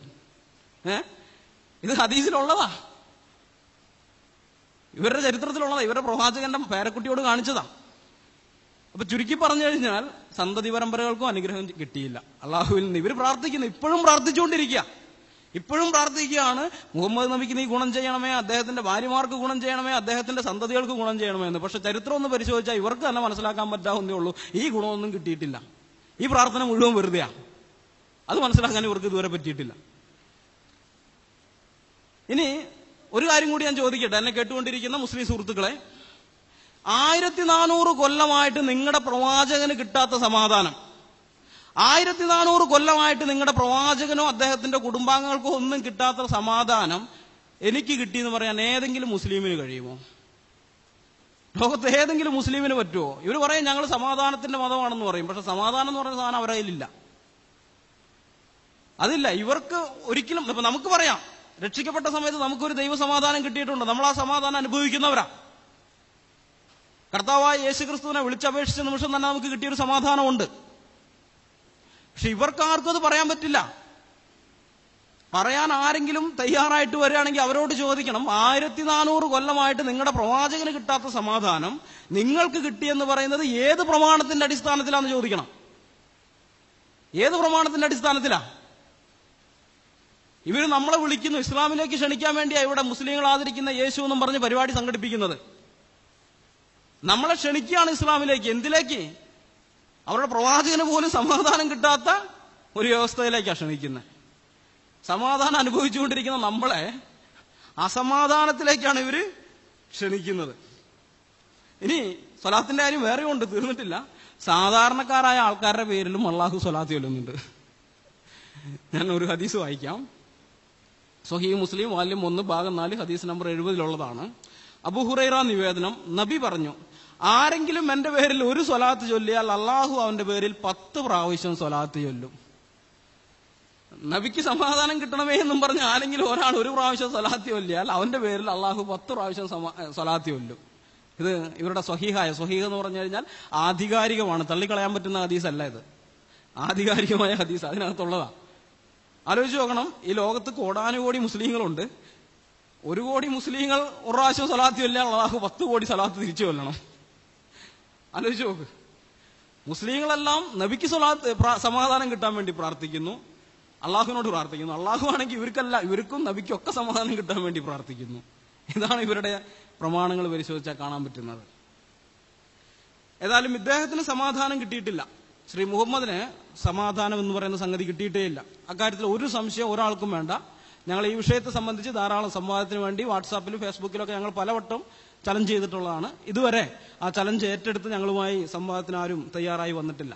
ഞങ്ങളത് പറഞ്ഞു, പബ്ലിക്കായിട്ട് വേണമെങ്കിൽ അങ്ങനെ ചെയ്യാം, അല്ല ഫേസ്ബുക്കിൽ റിട്ടേൺ ഡിബേറ്റ് വേണമെങ്കിൽ അങ്ങനെയും ചെയ്യാമെന്ന് പറഞ്ഞു. ഏതായാലും ഒന്നിനും അവർ വന്നിട്ടില്ല. നമുക്കറിയാം, ഒരു വ്യക്തിയുടെ ഉള്ളിൽ സമാധാനം കിട്ടിയിട്ടുണ്ടെങ്കിൽ അവന്റെ വാക്കിലും പ്രവൃത്തിയിലും ആ സമാധാനം ഉണ്ടാകും. കർത്താവ് പറഞ്ഞു, ഹൃദയം നിറഞ്ഞു കവിയുന്നതല്ലോ വായ് പ്രസ്താവിക്കുന്നത്. അകത്തുള്ളത് എന്താണോ അതാണ് പുറത്തേക്ക് വരിക. അകത്ത് സമാധാനം ഉണ്ടെങ്കിൽ പുറത്തേക്ക് സമാധാനം വരും. അകത്ത് സമാധാനക്കേടാണെങ്കിൽ പുറത്തേക്ക് വരുന്നത് സമാധാനക്കേടാ. ഇദ്ദേഹത്തിന്റെ ചില കാര്യങ്ങൾ മുഴുവൻ ഹദീസുകളിലുള്ള എല്ലാവരും വിശദമായിട്ട് വിവരിക്കാനുള്ള സമയം നമുക്കില്ലാത്തതുകൊണ്ട് ചുരുക്കി കുറച്ച് ഹദീസുകൾ മാത്രമേ ഞാൻ വായിക്കുന്നുള്ളൂ. ഇദ്ദേഹത്തിന് സമാധാനമായിട്ട് സ്വസ്ഥമായിട്ട് മദീനയ്ക്ക് അകത്ത് പോലും കിടന്നുറങ്ങാൻ പറ്റിയിട്ടില്ല. രാത്രിയിൽ മദീന എന്ന് പറയുന്നത് ഇസ്ലാമിക സാമ്രാജ്യത്തിന്റെ തലസ്ഥാനമാണ്. അന്നത്തെ തലസ്ഥാനം അതാണ്, പിന്നീടാണ് അത് ഡമാസ്കസിലേക്ക് മാറുന്നത്. ആ മദീനയ്ക്കകത്ത് പോലും, ഞാൻ ഹദീസ് വായിക്കാം. ആയിഷ പറയുന്നു, തിരുമേനിക്കൊരു യാത്രയിൽ ഉറങ്ങാൻ കഴിഞ്ഞില്ല. മദീനയിൽ തിരിച്ചെത്തിയപ്പോൾ തിരുമേനി അരുളി, ഇന്ന് രാത്രി എനിക്ക് രക്ഷയായി കാവൽ നിൽക്കാൻ എന്റെ സ്നേഹിതന്മാരിൽ യോഗ്യനായ ഒരാളെ കിട്ടിയാൽ നന്നായിരുന്നു. ഇത് പറഞ്ഞു കഴിഞ്ഞപ്പോഴേക്കും ആയുധങ്ങളുടെ ഒരു ശബ്ദം കേട്ടു. അതാരെന്ന് തിരുമേനി ചോദിച്ചു. ഞാനാണ്, സഅദ് ഇബ്നു അബീ വഖാസ്, താങ്കൾക്ക് കാവൽ നിൽക്കാൻ വന്നിരിക്കുകയാണെന്ന് മറുപടി ലഭിച്ചു. പിന്നീട് തിരുമേനി ഉറങ്ങി. സ്വഹീഹുൽ ബുഖാരി അധ്യായം 58 ഹദീസ് നമ്പർ 1209. ഇത് മലയാള തർജ്ജമയിൽ നിന്ന് എടുത്തതാണ്.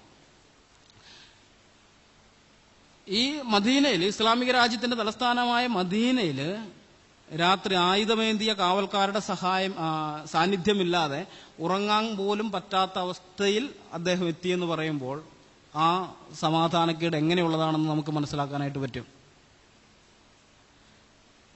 സ്വന്തം രാജ്യത്തിന്റെ തലസ്ഥാനത്തിനകത്ത് അദ്ദേഹത്തിന് ആയുധമേന്തിയ പട്ടാളക്കാരുടെ സഹായമില്ലാതെ കിടന്നുറങ്ങാൻ പറ്റിയില്ല എന്ന്. ഇനി കുറച്ചും കൂടി നാം ചില ഹദീസുകളോട് പരിശോധിച്ചു കഴിഞ്ഞാൽ മനസ്സിലാവും, മദീനയിൽ മാത്രമല്ല വീട്ടിലുള്ളവരെ പോലും അദ്ദേഹത്തിന് വിശ്വാസം ഉണ്ടായിരുന്നില്ല. വീട്ടിനകത്ത് പോലും ആ സമാധാനക്കേട് അദ്ദേഹം അനുഭവിച്ചു എന്ന് നമുക്ക് മനസ്സിലാക്കാനായിട്ട് പറ്റും. ഞാൻ ഹദീസ് വായിക്കാം. ആയിഷ പറയുന്നു, തിരുമേനി രോഗബാധിതനായി കിടക്കുമ്പോൾ ഞങ്ങൾ മരുന്ന് തൊട്ടുകൊടുത്തു. നിങ്ങൾ എന്നെ നിർബന്ധിച്ച് മരുന്ന് കുടിപ്പിക്കേണ്ട എന്ന് അവിടുന്ന് ആംഗ്യം കാണിച്ചു. ഞങ്ങൾ പറഞ്ഞു, രോഗിക്ക് മരുന്നിനോടുള്ള വെറുപ്പ് കൊണ്ടാണ് അങ്ങനെ അരുളുന്നത്. തിരുമേനിക്ക് സ്വബോധം വന്നപ്പോൾ അവിടുന്ന് അരുളി, നിങ്ങൾ എന്നെ നിർബന്ധിച്ച് മരുന്ന് കുടിപ്പിക്കരുതെന്ന് ഞാൻ പറഞ്ഞിട്ടില്ലേ? ഞങ്ങൾ പറഞ്ഞു, രോഗി മരുന്ന് വെറുക്കും, അത് സ്വാഭാവികമാണ്. തിരുമേനി അരുളി, ഞാൻ നോക്കി നിൽക്കവേ നിർബന്ധിച്ച് മരുന്ന് കുടിപ്പിച്ചല്ലാതെ ഈ വീട്ടിലുള്ള ഒരാളെയും ഞാൻ വിടുകയില്ല. അബ്ബാസിനെ മാത്രം ഒഴിവാക്കും, അദ്ദേഹം നിങ്ങളോടൊപ്പം ഉണ്ടായിരുന്നില്ല. സ്വഹീഹ് ബുഖാരി അധ്യായം 63 ഹദീസ് നമ്പർ 1664. CN അഹമ്മദ് മൗലവിയുടെ തർജ്ജമയാണ്. തന്റെ കൂടെയുള്ളവരെ പോലും, വീട്ടിനകത്തുള്ളവരെ പോലും അവസാന കാലമായപ്പോഴേക്കും അദ്ദേഹത്തിന് വിശ്വാസം ഉണ്ടായിരുന്നില്ല എന്ന് നമുക്ക് മനസ്സിലാകുന്നത്. കാരണം മരുന്നെന്ന പേരിൽ വിഷമാണോ തനിക്ക് തന്നതെന്നുള്ള ഭയം അദ്ദേഹത്തിനുണ്ടായിരുന്നു.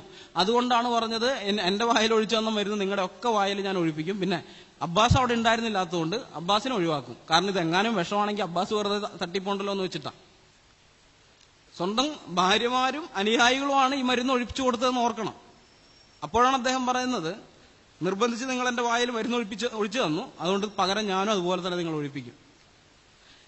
അധികാരത്തിന് വേണ്ടി തന്റെ കുടുംബത്തിലുള്ളവർ തന്നെ കൊല്ലാൻ മടിക്കില്ല എന്നുള്ള ഭയം അദ്ദേഹത്തിനുണ്ടായിരുന്നു. ഇത് ഷിയാക്കൾ ഇത് വെച്ചിട്ട് ക്ലിയർ ആയിട്ട് പറയുന്നുണ്ട്. ഇങ്ങനെയുള്ള വേറെയും കുറെ ഹദീസുകളുണ്ട്. ഇതിന്റെയൊക്കെ വെളിച്ചത്തിൽ ഷിയാക്കൾ പറയുന്നു, അബൂബക്കറും ഉമറും കൂടി ശ്രീ മുഹമ്മദിന്റെ ഭാര്യമാരായിരിക്കുന്ന ആയിഷയെയും ഹഫ്സയെയും, ആയിഷ എന്ന് പറയുന്ന അബൂബക്കറിന്റെ മകളാണ്, ഹഫ്സ എന്ന് പറയുന്ന ഉമറിന്റെ മകളാണ്.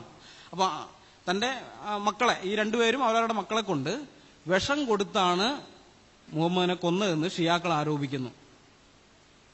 ഷിയാക്കൾ കൊണ്ടുവരുന്നത് ഷിയാക്കളുടെ ഹദീസല്ല, സുന്നികളുടെ ഹദീസ് കൊണ്ടുവന്നിട്ട് അവരത് സ്ഥാപിക്കുന്നത്.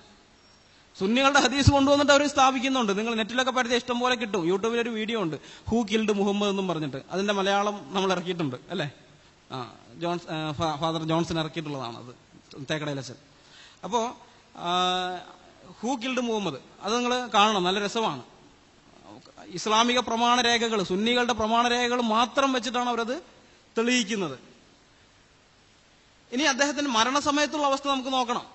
അദ്ദേഹം സമാധാനം ഉണ്ടായിരുന്നോ ഇല്ലയോ എന്നുള്ള കാര്യത്തിൽ നമുക്കത് നോക്കാം. ആയിഷ, അബ്ദുല്ലാഹിബ്നു അബ്ബാസ് എന്നിവർ നിവേദനം, നബി തന്റെ മരണം ആസന്നമായ സന്ദർഭത്തിൽ ഒരു തട്ടം മുഖത്തിടുകയും വിഷമം തോന്നുമ്പോൾ അത് മുഖത്ത് നിന്ന് നീക്കം ചെയ്യുകയും ചെയ്തുകൊണ്ടിരുന്നു. അന്നേരം അദ്ദേഹം ഇങ്ങനെ പറഞ്ഞു, ക്രിസ്ത്യാനികൾക്കും യഹൂദികൾക്കും മേൽ അള്ളാഹുവിന്റെ ശാപം, അവർ അവരുടെ നബിമാരുടെ ഖബറുകളെ പള്ളികളാക്കി. സ്വഹീഹ് മുസ്ലിം വാല്യം 1 ഭാഗം 5 ഹദീസ് നമ്പർ 22. മരിക്കാൻ കിടക്കുന്ന സമയത്ത് പോലും ക്രിസ്ത്യാനികളെയും മുസ്ലിങ്ങളെയും ശപിച്ചുകൊണ്ടിരിക്കുകയായിരുന്നു ആ മനുഷ്യൻ. ക്രിസ്ത്യാനികളുടെയും യഹൂദന്മാരുടെയും മേൽ അള്ളാഹുവിന്റെ ശാപമുണ്ട്, അവരവരുടെ നബിമാരുടെ ഖബറുകളെ പള്ളികളാക്കിയത്. അത് തെറ്റായ ഒരു ആരോപണമാണ്, അങ്ങനെ ഉണ്ടായിട്ടില്ല. ഇസ്രായേലിലെ എത്രയോ പ്രവാചകന്മാരുണ്ടായിട്ടുണ്ട്. ഏതെങ്കിലും പ്രവാചകന്റെ പേരിൽ ഒരു പള്ളി കാണിച്ചു തരാൻ പറ്റുമോ? ഉണ്ടായിട്ടില്ല. ഈ അടിസ്ഥാനരഹിതമായ ആരോപണം ഉന്നയിച്ചിട്ടാണ് ക്രിസ്ത്യാനികളെയും യഹൂദന്മാരെയും ശപിക്കുന്നത്. ഈ യഹൂദ ക്രൈസ്തവ വിരോധം അദ്ദേഹത്തിൽ വളരെ മുൻപേ ഉണ്ടായിരുന്നതാണ്. നാം ഇവരുടെ പ്രമാണങ്ങൾ പരിശോധിച്ചാൽ കാണാം. ഞാൻ ചില ഹദീസുകൾ വായിക്കാം. ജാബിർ ഇബ്നു അബ്ദുള്ള നിവേദനം, ഉമർ എന്നോട് പറഞ്ഞു, നബി പറയുന്നത് അദ്ദേഹം കേൾക്കുകയുണ്ടായി, തീർച്ചയായും അറേബ്യൻ ഉപദ്വീപിൽ നിന്ന് ജൂതരെയും ക്രൈസ്തവരെയും ഞാൻ നാട് കടത്തുക തന്നെ ചെയ്യും, മുസ്ലിമിനെ അല്ലാതെ അവിടെ താമസിക്കാൻ വിടുകയില്ല. സ്വഹീഹ് മുസ്ലിം വാല്യം 2 ഭാഗം 32 ഹദീസ് നമ്പർ 63. അതുവരേക്കും, ഇസ്ലാം എന്ന് പറയുന്ന ഒരു മതം രൂപം കൊള്ളുന്നത് വരേക്കും ഈ പറഞ്ഞ കൂട്ടരെല്ലാം, യഹൂദന്മാരും ക്രിസ്ത്യാനികളും ബഹുദൈവാരാധകരുമായ ആളുകള്, യാസീദികളും എല്ലാവരും അവിടെ സ്വസ്ഥമായിട്ടും സമാധാനമായിട്ടും പരസ്പര സഹവർത്തിത്വത്തോടെ കഴിഞ്ഞവരാ. ഈ മതം രൂപം കൊണ്ടു കഴിഞ്ഞപ്പോഴാണ് ഇതുപോലെയുള്ള വെറുപ്പിന്റെ വിദ്വേഷ വചനങ്ങൾ പുറത്തു വരുന്നത്. ഈ വെറുപ്പിന്റെ വിദ്വേഷ വചനങ്ങൾ വന്നതിന്റെ അനന്തരഫലം ഇന്നും അവിടെ അനുഭവിച്ചുകൊണ്ടിരിക്കുകയാണ്. ഇന്നും ലോകം അനുഭവിച്ചുകൊണ്ടിരിക്കുന്നു. ഇനി വേറെ ഹദീസുണ്ട്. അബൂ ഹുറൈറ നിവേദനം, റസൂൽ പറഞ്ഞു, ജൂതന്മാരോടോ ക്രിസ്ത്യാനികളോടോ നിങ്ങൾ സലാം കൊണ്ട് ആരംഭിക്കരുത്. അവരെ നിങ്ങൾ വഴിയിൽ കണ്ടുമുട്ടിയാൽ അവരോട് പ്രയാസം പ്രകടമാക്കണം. സ്വഹീഹ് മുസ്ലിം വാല്യം 3 ഭാഗം 39 ഹദീസ് നമ്പർ 13. ക്രിസ്ത്യാനികളോടും യഹൂദന്മാരോടും പ്രയാസം പ്രകടമാക്കണം. വഴിയിൽ വെച്ച് കാണുകയാണെങ്കിൽ അവരോട് സമാധാനം പറയാൻ പാടില്ല, സലാം പറയാൻ പാടില്ല. ആലോചിച്ചു നോക്ക്. ഇന്ന് ഇവര് കാരുണ്യത്തിന്റെ തിരുദൂതരെന്നും സമാധാനത്തിന്റെ ആൾരൂപം എന്നൊക്കെ പറഞ്ഞ് വാഴ്ത്തുന്ന ഒരു മനുഷ്യന്റെ ചിത്രമാണ് ഞാൻ ഈ അവതരിപ്പിക്കുന്നത്. മരണക്കിടക്കയിൽ വെച്ച് പോലും മറ്റുള്ളവരെ ശപിച്ചുകൊണ്ടിരിക്കുകയായിരുന്നു അദ്ദേഹം. മരിക്കാൻ കിടക്കുന്ന സമയത്ത് പോലും ശാപവാക്കുകളാണ് വന്നത്. ഞാൻ നിങ്ങളുടെ മുമ്പിലേക്ക് വേറൊരു മനുഷ്യനെ കൊണ്ടുവരുന്നു. അടിതൊട്ട് മുടിയോളം ആപാദചൂടം മുറിവുകളേറ്റൊരു മനുഷ്യൻ, കൈകാലുകൾ മരക്കുരിശിൽ ആണിയടിച്ചുറപ്പിച്ചു വെച്ചിരിക്കുന്നു. 2 കള്ളന്മാരുടെ നടുവിൽ ആ കുരിശ് നാട്ടി നിർത്തിയിരിക്കുന്നു. അവന്റെ വസ്ത്രം പകുത്തെടുത്ത് അങ്കിക്കായി ചീട്ടിടുന്ന ഒരു കൂട്ടം താഴെ നിൽക്കുന്നു, ആ കുരിശിന്റെ താഴെ. അവനെ പരിഹസിച്ചുകൊണ്ട് വേറൊരു കൂട്ടം, അവരും ആ കുരിശിന്റെ താഴെ. ഇടത്തും വലത്തുമുള്ള കള്ളന്മാർ അവനെ പരിഹസിച്ചുകൊണ്ടിരിക്കുന്നു. അങ്ങനെ എല്ലാം കൊണ്ടും ഒരു മനുഷ്യൻ പ്രകോപിതനാകാൻ പറ്റുന്നതിന്റെ അങ്ങേയറ്റത്തേക്കുള്ള എല്ലാ അവസ്ഥയിലും നിൽക്കുന്ന സമയത്ത് കുരിശിൽ കിടന്നുകൊണ്ട് സ്വർഗത്തിലേക്ക് മിഴികൾ ഉയർത്തി അദ്ദേഹം പറയുന്നു, പിതാവേ, ഇവർ ചെയ്യുന്നത് ഇന്നതെന്നറിയായികയാൽ ഇവരോട് ക്ഷമിക്കണമേ എന്ന്. മരണമൊഴിയാണ്. ഇതുപോലെയുള്ളൊരവസ്ഥയിൽ തന്നെ ദ്രോഹിച്ച ആൾക്കാർക്ക് വേണ്ടി പ്രാർത്ഥിക്കുന്നു. ഇനി വേറൊരു മനുഷ്യന്റെ ചിത്രം ഞാൻ കൊണ്ടുവരുന്നു.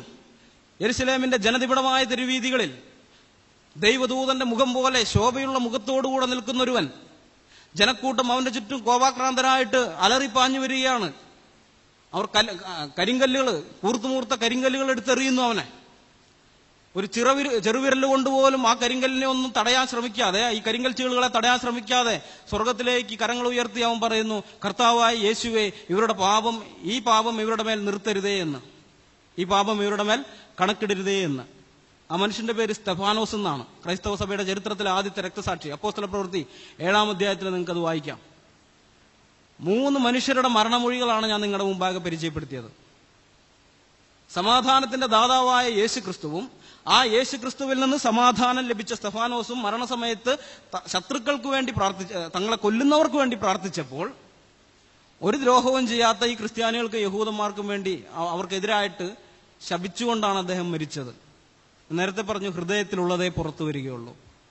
യേശു ക്രിസ്തുവിന്റെയും സ്തെഫാനോസിന്റെയൊക്കെ ഹൃദയത്തിലുണ്ടായിരുന്ന സമാധാനം മരണസമയത്തും പുറത്തു വന്നു. പക്ഷേ ശ്രീ മുഹമ്മദിന്റെ മനസ്സിലുണ്ടായിരുന്ന ആ സമാധാനക്കേട് മരണക്കിടക്കയിലും പുറത്തു വന്നതായിട്ട് നമുക്ക് കാണാനായിട്ട് പറ്റുന്നു.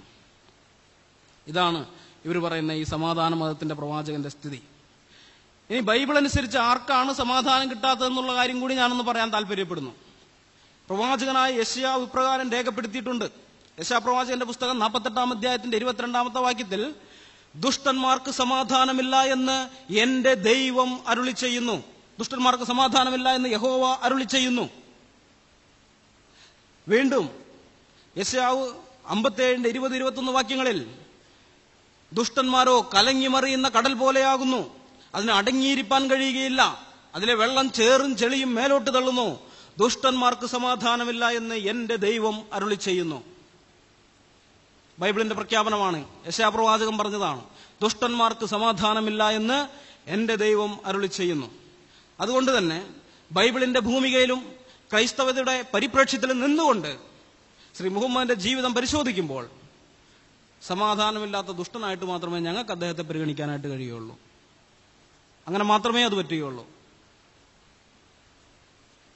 ഖുർആന്റെ ഭൂമികയിലും ഇസ്ലാമിന്റെ പരിപ്രേക്ഷ്യത്തിലും നിന്നുകൊണ്ട് യേശു ക്രിസ്തു ദൈവമല്ല, വെറും പ്രവാചകൻ മാത്രമാണ്, അള്ളാഹുവിന്റെ അടിമയാണെന്നൊക്കെ അവർ പറയുമ്പോൾ അതേ ലെവലിൽ തന്നെ നമ്മൾ നിന്നുകൊണ്ട് ബൈബിളിന്റെ ഭൂമികയിലും ക്രൈസ്തവതയുടെ പരിപ്രേക്ഷ്യത്തിൽ നിന്നുകൊണ്ട് നാം തിരിച്ച് പരിശോധിച്ചാൽ നമുക്ക് മനസ്സിലാക്കാൻ പറ്റുന്നത് ഇങ്ങനെയാണ്.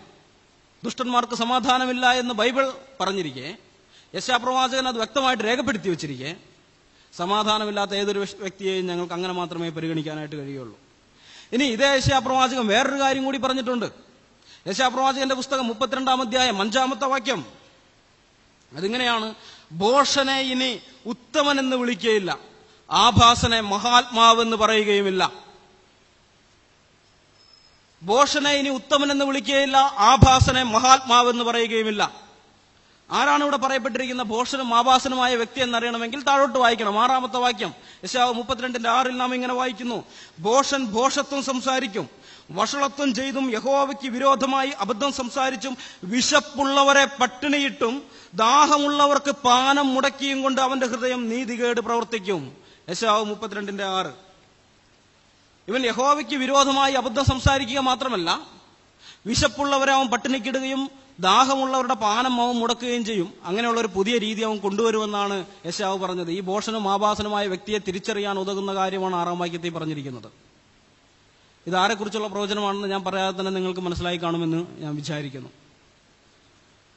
ബുദ്ധിയുറയ്ക്കാൻ പ്രായമാകുന്നതിന് മുൻപേ മസ്തിഷ്ക പ്രക്ഷാളനം ചെയ്യപ്പെട്ട് ലോകത്തിലെ ഏറ്റവും ഉത്തമനായിട്ടുള്ള വ്യക്തിയാണ്, മാനവരിൽ മഹോന്നതനാണെന്നൊക്കെ വിചാരിച്ചു കൊണ്ടിരിക്കുന്ന ആൾ അങ്ങനെയൊന്നുമല്ല, ഭോഷനും ആഭാസനുമായ വ്യക്തിയാണെന്ന് ഇവർക്ക് തിരിച്ചറിയുന്ന ഒരു കാലം വരുമെന്നാണ് യെശയ്യാവ് പറയുന്നത്. അതെപ്പോഴാണത് സംഭവിക്കുന്നതെന്ന് അറിയണമെങ്കിൽ 32-1 വാക്യം നോക്കണം.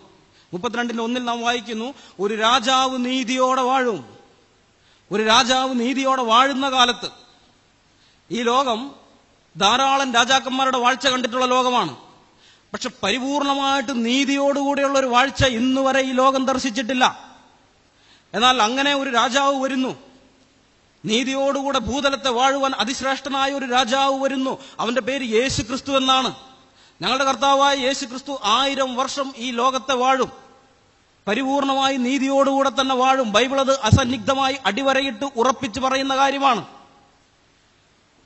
ഉയരം കൊണ്ട് മനോഹരവും സർവ്വഭൂമിയുടെ ആനന്ദവുമായ ഉത്തരഗിരിയായ സിയോൻ പർവ്വതത്തിൽ ഇരുന്നു കൊണ്ട് അവൻ ഭൂതലത്തെ മുഴുവൻ വാഴുന്നൊരു കാലം വരുന്നു. അങ്ങനെ ആ വാഴുന്ന കാലത്ത് അവൻ ഈ ജനത്തിന്റെ കണ്ണും കാതും ഹൃദയവും തുറക്കും.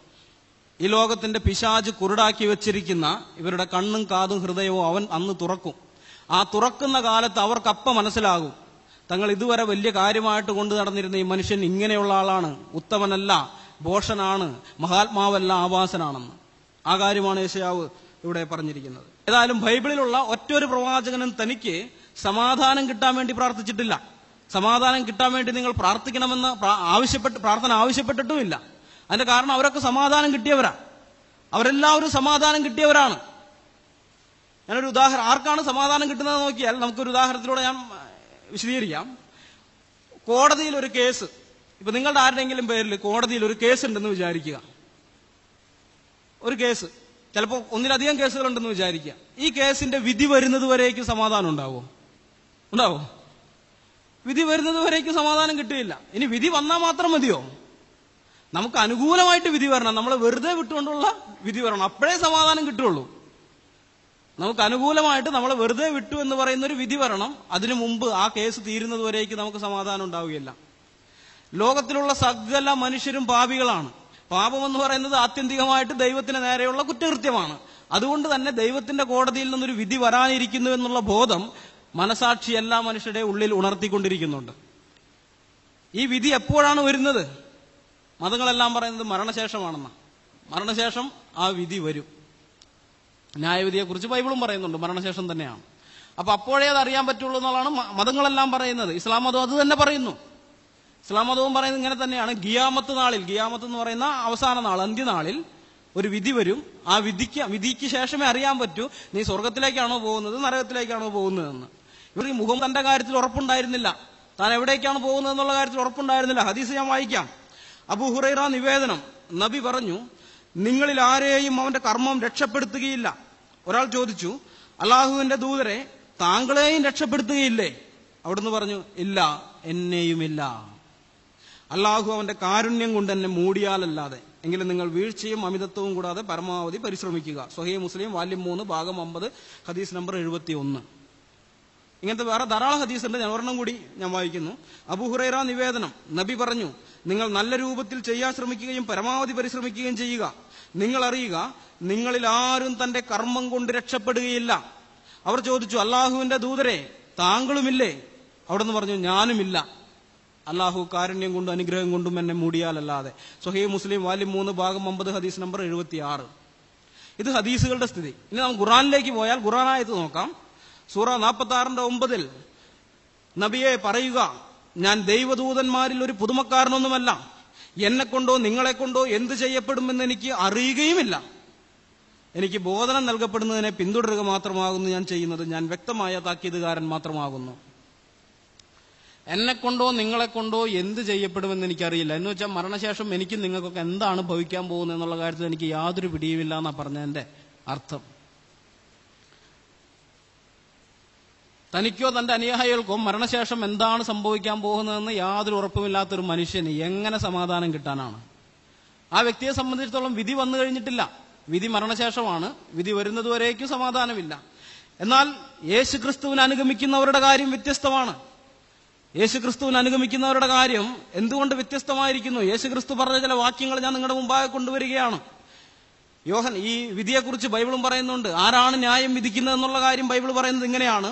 യേശുക്രിസ്തു പറഞ്ഞതാണ്, നമ്മുടെ കർത്താവ് പറഞ്ഞതാണ്, എല്ലാവരും പിതാവിനെ ബഹുമാനിക്കുന്നത് പോലെ പുത്രനെയും ബഹുമാനിക്കേണ്ടതിന് പിതാവ് ആരെയും ന്യായം വിധിക്കാതെ ന്യായവിധിയെല്ലാം പുത്രന് കൊടുത്തിരിക്കുന്നു. പുത്രനെ ബഹുമാനിക്കാത്തവൻ അവനെ അയച്ച പിതാവിനെയും ബഹുമാനിക്കുന്നില്ല. ഇപ്പൊ യേശുക്രിസ്തുവാണ് ന്യായാധിപൻ. എല്ലാവരും പിതാവിനെ ബഹുമാനിക്കുന്നത് പോലെ പുത്രനെയും ബഹുമാനിക്കേണ്ടതിന്, എന്ന് വെച്ചാൽ പിതാവിനെ ദൈവമായിട്ട് ബഹുമാനിക്കുന്നെങ്കിൽ പുത്രനെയും ഔവണ്ണം തന്നെ ദൈവമായി ബഹുമാനിക്കണം.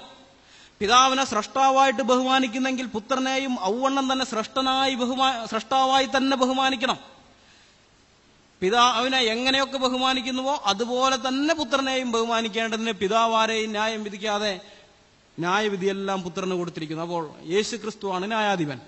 അത് നമുക്ക് ഈ വചനത്തിൽ നിന്ന് മനസ്സിലായി. ഇനി ആ ന്യായാധിപൻ തന്നെ ന്യായവിധിയിൽ നിന്ന് എങ്ങനെ രക്ഷപ്പെടാമെന്നുള്ള കാര്യം കൂടി പറഞ്ഞു തന്നിട്ടുണ്ട്. ന്യായവിധിയിൽ നിന്ന് എങ്ങനെ രക്ഷപ്പെടാമെന്നുള്ള കാര്യം കർത്താവ് പറഞ്ഞിട്ടുണ്ട്. നമുക്ക് വായിക്കാം. തൊട്ട് താഴെ തന്നെ 5:24. ഇപ്പൊ മുമ്പ് വായിച്ചത് യോഹന്നാൻ 5:22, 23 വാക്യങ്ങളാണ്. 24-ാം വാക്യത്തിൽ ഇങ്ങനെയാണ് വായിക്കുന്നത്: ആമേൻ ആമേൻ ഞാൻ നിങ്ങളോട് പറയുന്നു, എന്റെ വചനം കേട്ട് എന്നെ അയച്ചവനെ വിശ്വസിക്കുന്നവന് നിത്യജീവനുണ്ട്. അവൻ ന്യായവിധിയിലാകാതെ മരണത്തിൽ നിന്ന് ജീവനിലേക്ക് കടന്നിരിക്കുന്നു. അവൻ ന്യായവിധിയിലാകാതെ മരണത്തിൽ നിന്ന് ജീവനിലേക്ക് കടന്നിരിക്കുന്നു. ഇനി വേറെ യോഹന്നാൻ 3:18 അവനിൽ എന്ന് പറഞ്ഞ് യേശുക്രിസ്തുവിനെ കുറിച്ചാണ് ഇവിടെ പറയുന്നത്. 3:16 ഏകജാതനായ പുത്രനെ കുറിച്ച് പറഞ്ഞിരിക്കുന്നു. അത് കഴിഞ്ഞിട്ടാണ് 18 പറയുന്നത്, അവനിൽ വിശ്വസിക്കുന്നവന് ന്യായവിധിയില്ല. വിശ്വസിക്കാത്തവന് ദൈവത്തിന്റെ ഏകജാതനായ പുത്രന്റെ നാമത്തിൽ വിശ്വസിക്കായികയാൽ ന്യായവിധി വന്നു കഴിഞ്ഞു. ദൈവത്തിന്റെ ഏകജാതനായ പുത്രന്റെ നാമത്തിൽ വിശ്വസിക്കാത്തത് കൊണ്ട് ന്യായവിധി വന്നു കഴിഞ്ഞിരിക്കുന്നു. വീണ്ടും യോഹന്നാൻ 3:36 പുത്രനിൽ വിശ്വസിക്കുന്നവന് നിത്യജീവനുണ്ട്. പുത്രനെ അനുസരിക്കാത്തവന് ക്രോധം അവന്റെ മേൽ വസിക്കുന്നതേ ഉള്ളൂ. യോഹന്നാൻ 6:40 നാം വായിക്കുന്നു: പുത്രനെ നോക്കിക്കൊണ്ട് അവനിൽ വിശ്വസിക്കുന്ന ഏവനും നിത്യജീവനുണ്ടാകണമെന്നാകുന്നു എന്റെ പിതാവിന്റെ ഇഷ്ടം. ഞാൻ അവനെ ഒടുക്കത്തെ നാളിൽ ഉയർത്തെഴുന്നേൽപ്പിക്കും. യേശുക്രിസ്തു പറഞ്ഞിട്ടുള്ളതാണ് ഇതെല്ലാം. അപ്പോൾ ന്യായാധിപൻ തന്നെ ന്യായവിധിയിൽ നിന്ന് രക്ഷ നേടാനുള്ള വഴിയാണ് പറഞ്ഞു തന്നിരിക്കുന്നത്. തന്റെ ഏകജാതനായ പുത്രനിൽ വിശ്വസിക്കുക എന്നുള്ളതാണ്, ദൈവത്തിന്റെ ഏകജാതനായ പുത്രനിൽ വിശ്വസിക്കുക എന്നുള്ളതാണ് ന്യായവിധിയിൽ നിന്ന് രക്ഷ നേടാനുള്ള വഴിയായി യേശുക്രിസ്തു പറഞ്ഞിരിക്കുന്നത്. ഇങ്ങനെ വിശ്വസിച്ച ആളുകളോടാണ് പൗലോസ് അപ്പോസ്തലൻ പറയുന്നു, റോമാലേഖനം 8-ാം 1 വാക്യം: അതുകൊണ്ട് ഇപ്പോൾ ക്രിസ്തുയേശുവിലുള്ളവർക്ക് ഒരു ശിക്ഷാവിധിയുമില്ല. യേശുക്രിസ്തുവിനെ അനുഗമിക്കുന്ന ഒരു ദൈവ പൈതലിന്റെ വിശ്വാസം എന്ന് പറയുന്നത് വരാൻ പോകുന്ന ന്യായവിധിയിൽ ദൈവം തന്നെ വെറുതെ വിടുമെന്നുള്ള വിശ്വാസമല്ല. അങ്ങനെ ഒരു വിശ്വാസമല്ല അവർക്കുള്ളത്. മറിച്ച് ആ ന്യായവിധി തന്നെ ഇല്ല എന്നുള്ളതാണ്. വരാൻ പോകുന്ന ന്യായവിധിയിൽ നിന്ന് തന്നെ ഒഴിവുള്ളവനായി മാറിയിരിക്കുകയാണ് താനെന്നുള്ള വിശ്വാസമാണ് അവനുള്ളത്. അതുകൊണ്ട് തന്നെ സ്വസ്ഥതയോടും സമാധാനത്തോടും കൂടി ഈ ഭൂമിയിൽ അവന് ജീവിക്കാനായിട്ട് കഴിയും. അവനെ സംബന്ധിച്ച് താൻ ന്യായവിധിയിൽ നിന്ന് രക്ഷപ്പെട്ട ആളാണ്. മരിച്ചു കഴിഞ്ഞാൽ പൗലോസ് അപ്പോസ്തലൻ പറഞ്ഞതുപോലെ വിട്ടുപിരിഞ്ഞാൽ ക്രിസ്തുവിനോടുകൂടെ, ശരീരത്തിൽ നിന്ന് ആത്മാവ് വിട്ടുപിരിഞ്ഞാൽ അടുത്ത നിമിഷം അത് കർത്താവിനോടുകൂടെ ആയിരിക്കുമെന്നുള്ള ഉറപ്പ് അവനുണ്ട്. അതുകൊണ്ട് തന്നെ സമാധാനം അവന് ലഭിച്ചു കഴിഞ്ഞിരിക്കുന്നു. മരണശേഷമുള്ള ജീവിതത്തിന്റെ അനിശ്ചിതാവസ്ഥയെക്കുറിച്ച് അങ്ങനെയുള്ള ഒരു ചിന്തയെ അവനില്ല. അവന് നിശ്ചയമായൊരു ബോധ്യമുണ്ട്, മരിച്ചു കഴിഞ്ഞാൽ ഞാൻ എന്റെ കർത്താവിനോടുകൂടെ ആയിരിക്കും, ഞാൻ ന്യായവിധിയിൽ നിന്ന് രക്ഷപ്പെട്ടവനാണെന്നുള്ള ബോധം. അത് ബൈബിൾ തരുന്ന ഉറപ്പാണ്, യേശുക്രിസ്തു തരുന്ന ഉറപ്പാണ്. ആ ബോധം ഉള്ളത് കൊണ്ടാണ് അവന് സ്വസ്ഥവും സമാധാനമായിട്ടിരിക്കാൻ കഴിയുന്നത്. അതുകൊണ്ടാണ് തന്നെ കൊല്ലുന്നവർക്ക് വേണ്ടി പ്രാർത്ഥിക്കാൻ സ്തെഫാനോസിന് കഴിഞ്ഞത്. അങ്ങനെ ഒരു ബോധമില്ലാത്തത് കൊണ്ടാണ് മരുഭൂമിയിലെ മതം തീർത്ത വരണ്ടുണങ്ങിയ കുഴിമാടങ്ങളിൽ ഉറങ്ങിക്കിടക്കുന്ന മനുഷ്യർ തീർക്കുന്ന അസമാധാനങ്ങൾ നാം ദിവസവും പത്രങ്ങളിലൂടെ വായിച്ചുകൊണ്ടിരിക്കുന്നത്. അവരുടെ ഹൃദയങ്ങളിൽ വാഴുന്ന അസമാധാനം അല്ലെങ്കിൽ സമാധാനക്കേട് അനുദിനം പുറത്തു വന്നുകൊണ്ടിരിക്കുന്നത് നാം പത്രങ്ങളിലൂടെയും ദൃശ്യമാധ്യമങ്ങളിലൂടെയും അറിഞ്ഞുകൊണ്ടേയിരിക്കുന്നു. യേശുക്രിസ്തു സമാധാനം നൽകുന്ന ദൈവമാണ്. അവൻ സമാധാനം തരും. ലോകത്തിന് എടുക്കാൻ പറ്റാത്തതും ലോകത്തിന് തരാൻ പറ്റാത്തതുമായിട്ടുള്ള സമാധാനം യേശുക്രിസ്തു തരും. അവൻ സമാധാനം നൽകുന്ന ദൈവമാകുന്നു. ഇവിടെ നിച്ച് ഓഫ് ട്രൂത്തുകാരുടെ പരിപാടിയിൽ അവർ ചോദിച്ചു, ഞാൻ ദൈവമാകുന്നു എന്ന് യേശുക്രിസ്തു സ്വയം അവകാശപ്പെട്ടിട്ടുണ്ടോ എന്ന്. സാധാരണ എല്ലാ മുസ്ലിങ്ങളും നമ്മളോട് ചോദിക്കുന്ന ഒരു ചോദ്യമാണ്, യേശുക്രിസ്തു സ്വയം അവകാശപ്പെട്ടിട്ടുണ്ടോ ഞാൻ ദൈവമാകുന്നു എന്ന്. പല ക്രൈസ്തവരെയും കുഴയ്ക്കുന്നതായിട്ടുള്ള ഒരു കാര്യം കൂടിയാണിത്. ഇവരുടെ ചോദ്യം കേട്ടാൽ നാം വിചാരിക്കും, സ്വയം ദൈവമാണെന്ന് അവകാശപ്പെട്ടെങ്കിൽ മാത്രമേ ദൈവമായിട്ടൊരാളെ കരുതാൻ പാടുള്ളൂ. അള്ളാഹു അങ്ങനെ ഖുറാനിൽ അവകാശപ്പെട്ടിട്ടുണ്ട്, അതുകൊണ്ടാണ് ഞങ്ങൾ അള്ളാഹുവിനെ ദൈവമായിട്ട് കാണുന്നതെന്നാണ് നമുക്ക് അവരുടെ ചോദ്യമൊക്കെ കേട്ടാൽ തോന്നാം. അള്ളാഹുവിന്റെ കാര്യം നമുക്ക് പുറകെ നോക്കാം. ഇപ്പൊ നമുക്ക് കർത്താവിന്റെ കാര്യം നോക്കാം. യേശുക്രിസ്തു സംസാരിച്ചത് നിരീശ്വരവാദികളോടോ ദൈവത്തെ അറിയാത്ത ആൾക്കാരോടോ ഒന്നുമല്ല. ദൈവം ആരാണെന്നും എന്താണെന്നും നന്നായിട്ട് എങ്ങനെയുള്ളവനാണെന്നും നന്നായിട്ട് അറിയുന്ന ആളുകളോടാണ്. യേശുക്രിസ്തുവിന് 2000 വർഷം മുൻപേ അബ്രഹാമിനെ വിളിച്ചു വേർതിരിച്ച് അവനിൽ നിന്നൊരു ജനതയെ ഉളവാക്കി അവർക്ക് ന്യായപ്രമാണവും ചട്ടവും കൽപ്പനകളും വിധികളും ആരാധനാ നിയമങ്ങളും ഒക്കെ കൊടുത്തിട്ടുള്ള ഒരു ദൈവം ഉണ്ടെന്ന് അവർക്കറിയാം. ദൈവം ഏകനാകുന്നു എന്ന് ആദ്യമായിട്ട് ഈ ലോകത്തോട് വിളംബരം ചെയ്തത് അവരുടെ പ്രവാചകനായ മോശയാണ്. മാത്രമല്ല, തങ്ങളുടെ പിതാക്കന്മാരെ എങ്ങനെയാണ് മരുഭൂമിയിലൂടെ നടത്തിക്കൊണ്ടുവന്നതെന്നും 40 വർഷം ദൈവം എങ്ങനെയാണ് അവരെ പരിപാലിച്ചതെന്നും വ്യക്തമായിട്ട് അവർക്കറിയാം. മാത്രമല്ല, തങ്ങളുടെ പിതാക്കന്മാർ ദൈവത്തെ വിട്ട് തെറ്റിപ്പോയപ്പോൾ ന്യായപ്രമാണത്തെ പുറകിൽ എറിഞ്ഞു കളഞ്ഞപ്പോൾ എങ്ങനെയാണ് ദൈവം ചുറ്റുമുള്ള രാജ്യങ്ങളിലെ രാജാക്കന്മാരെ കൊണ്ട് ഇവരെ ശിക്ഷിച്ചതെന്നും ഇവരെ പ്രവാസത്തിലേക്ക് കൊണ്ടുപോയ കഥകളും തിരിച്ച് അവർ മാനസാന്തരപ്പെട്ടപ്പോൾ അവരെ ഇവിടെ കൊണ്ടുവന്ന് യഥാസ്ഥാനപ്പെടുത്തിയതും ഇതൊക്കെ അവർക്ക് അറിയാവുന്നതാ. ദൈവത്തെക്കുറിച്ച് ശരിയായിട്ട് അറിയാവുന്ന ജനതയോടാണ് യേശുക്രിസ്തു സംസാരിക്കുന്നത്. അല്ലാതെ ദൈവം ആരാണെന്നോ എങ്ങനെയുള്ളവനാണെന്നോ അറിയാതെ കേവലം കല്ലിനെയും മണ്ണിനെയും വഴങ്ങി നടക്കുന്ന, കുറച്ചുകൂടി വ്യക്തമായിട്ട് പറഞ്ഞാൽ കാബ എന്ന് പറയുന്ന, മക്കയിലെ കാബ എന്ന് പറയുന്ന ഒരു ചതുരക്കെട്ടിടത്തിനകത്തുള്ള 360 വിഗ്രഹങ്ങളെ ആരാധിച്ച് നടന്നുകൊണ്ടിരുന്ന വിഗ്രഹാരാധികളായ ആളുകളോടല്ല യേശുക്രിസ്തു സംസാരിച്ചത്. ദൈവത്തെക്കുറിച്ച് അറിയാവുന്ന ആളുകളോടാണ്. അവർക്ക് എന്ത് മനസ്സിലായി എന്നുള്ളതാണ് നോക്കേണ്ടത്. യേശുക്രിസ്തു പറഞ്ഞപ്പോൾ, യേശുക്രിസ്തു ഓരോ കാര്യങ്ങളും പറഞ്ഞപ്പോൾ അവർക്കെന്ത് മനസ്സിലായി, ദൈവത്തെക്കുറിച്ച് അറിയാവുന്ന അവർക്കെന്ത് മനസ്സിലായി എന്നുള്ളതാണ് നാം പരിഗണിക്കേണ്ടത്. അല്ലാതെ കല്ലിനെയും മണ്ണിനെയും 360 ദേവീദേവന്മാരെയും ദിവസത്തിന് ഒന്നെന്ന കണക്കിൽ 360 ദിവസം അവരുടെ വർഷം അങ്ങനെയായിരുന്നു. ജാഹിലിയ കാലഘട്ടത്തിലെ അവരുടെ വർഷം അങ്ങനെയാണ്, ചന്ദ്രമാസമാണ് 360 ദിവസം.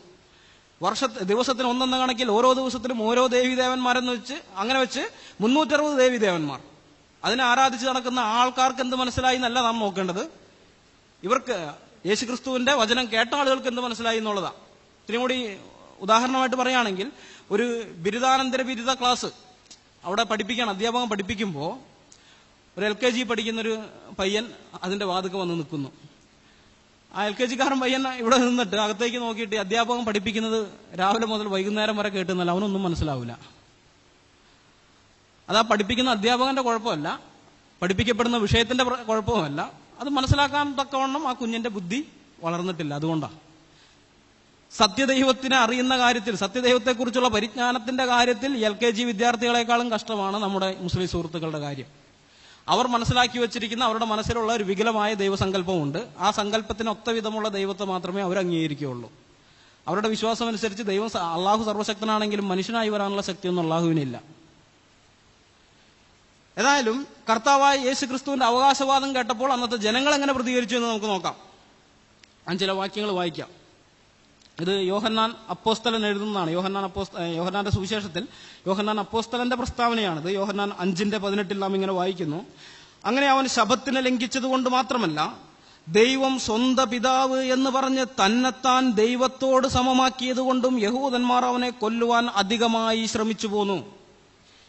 ഇത് യോഹന്നാൻ അപ്പോസ്തലന്റെ പ്രസ്താവനയാണ്.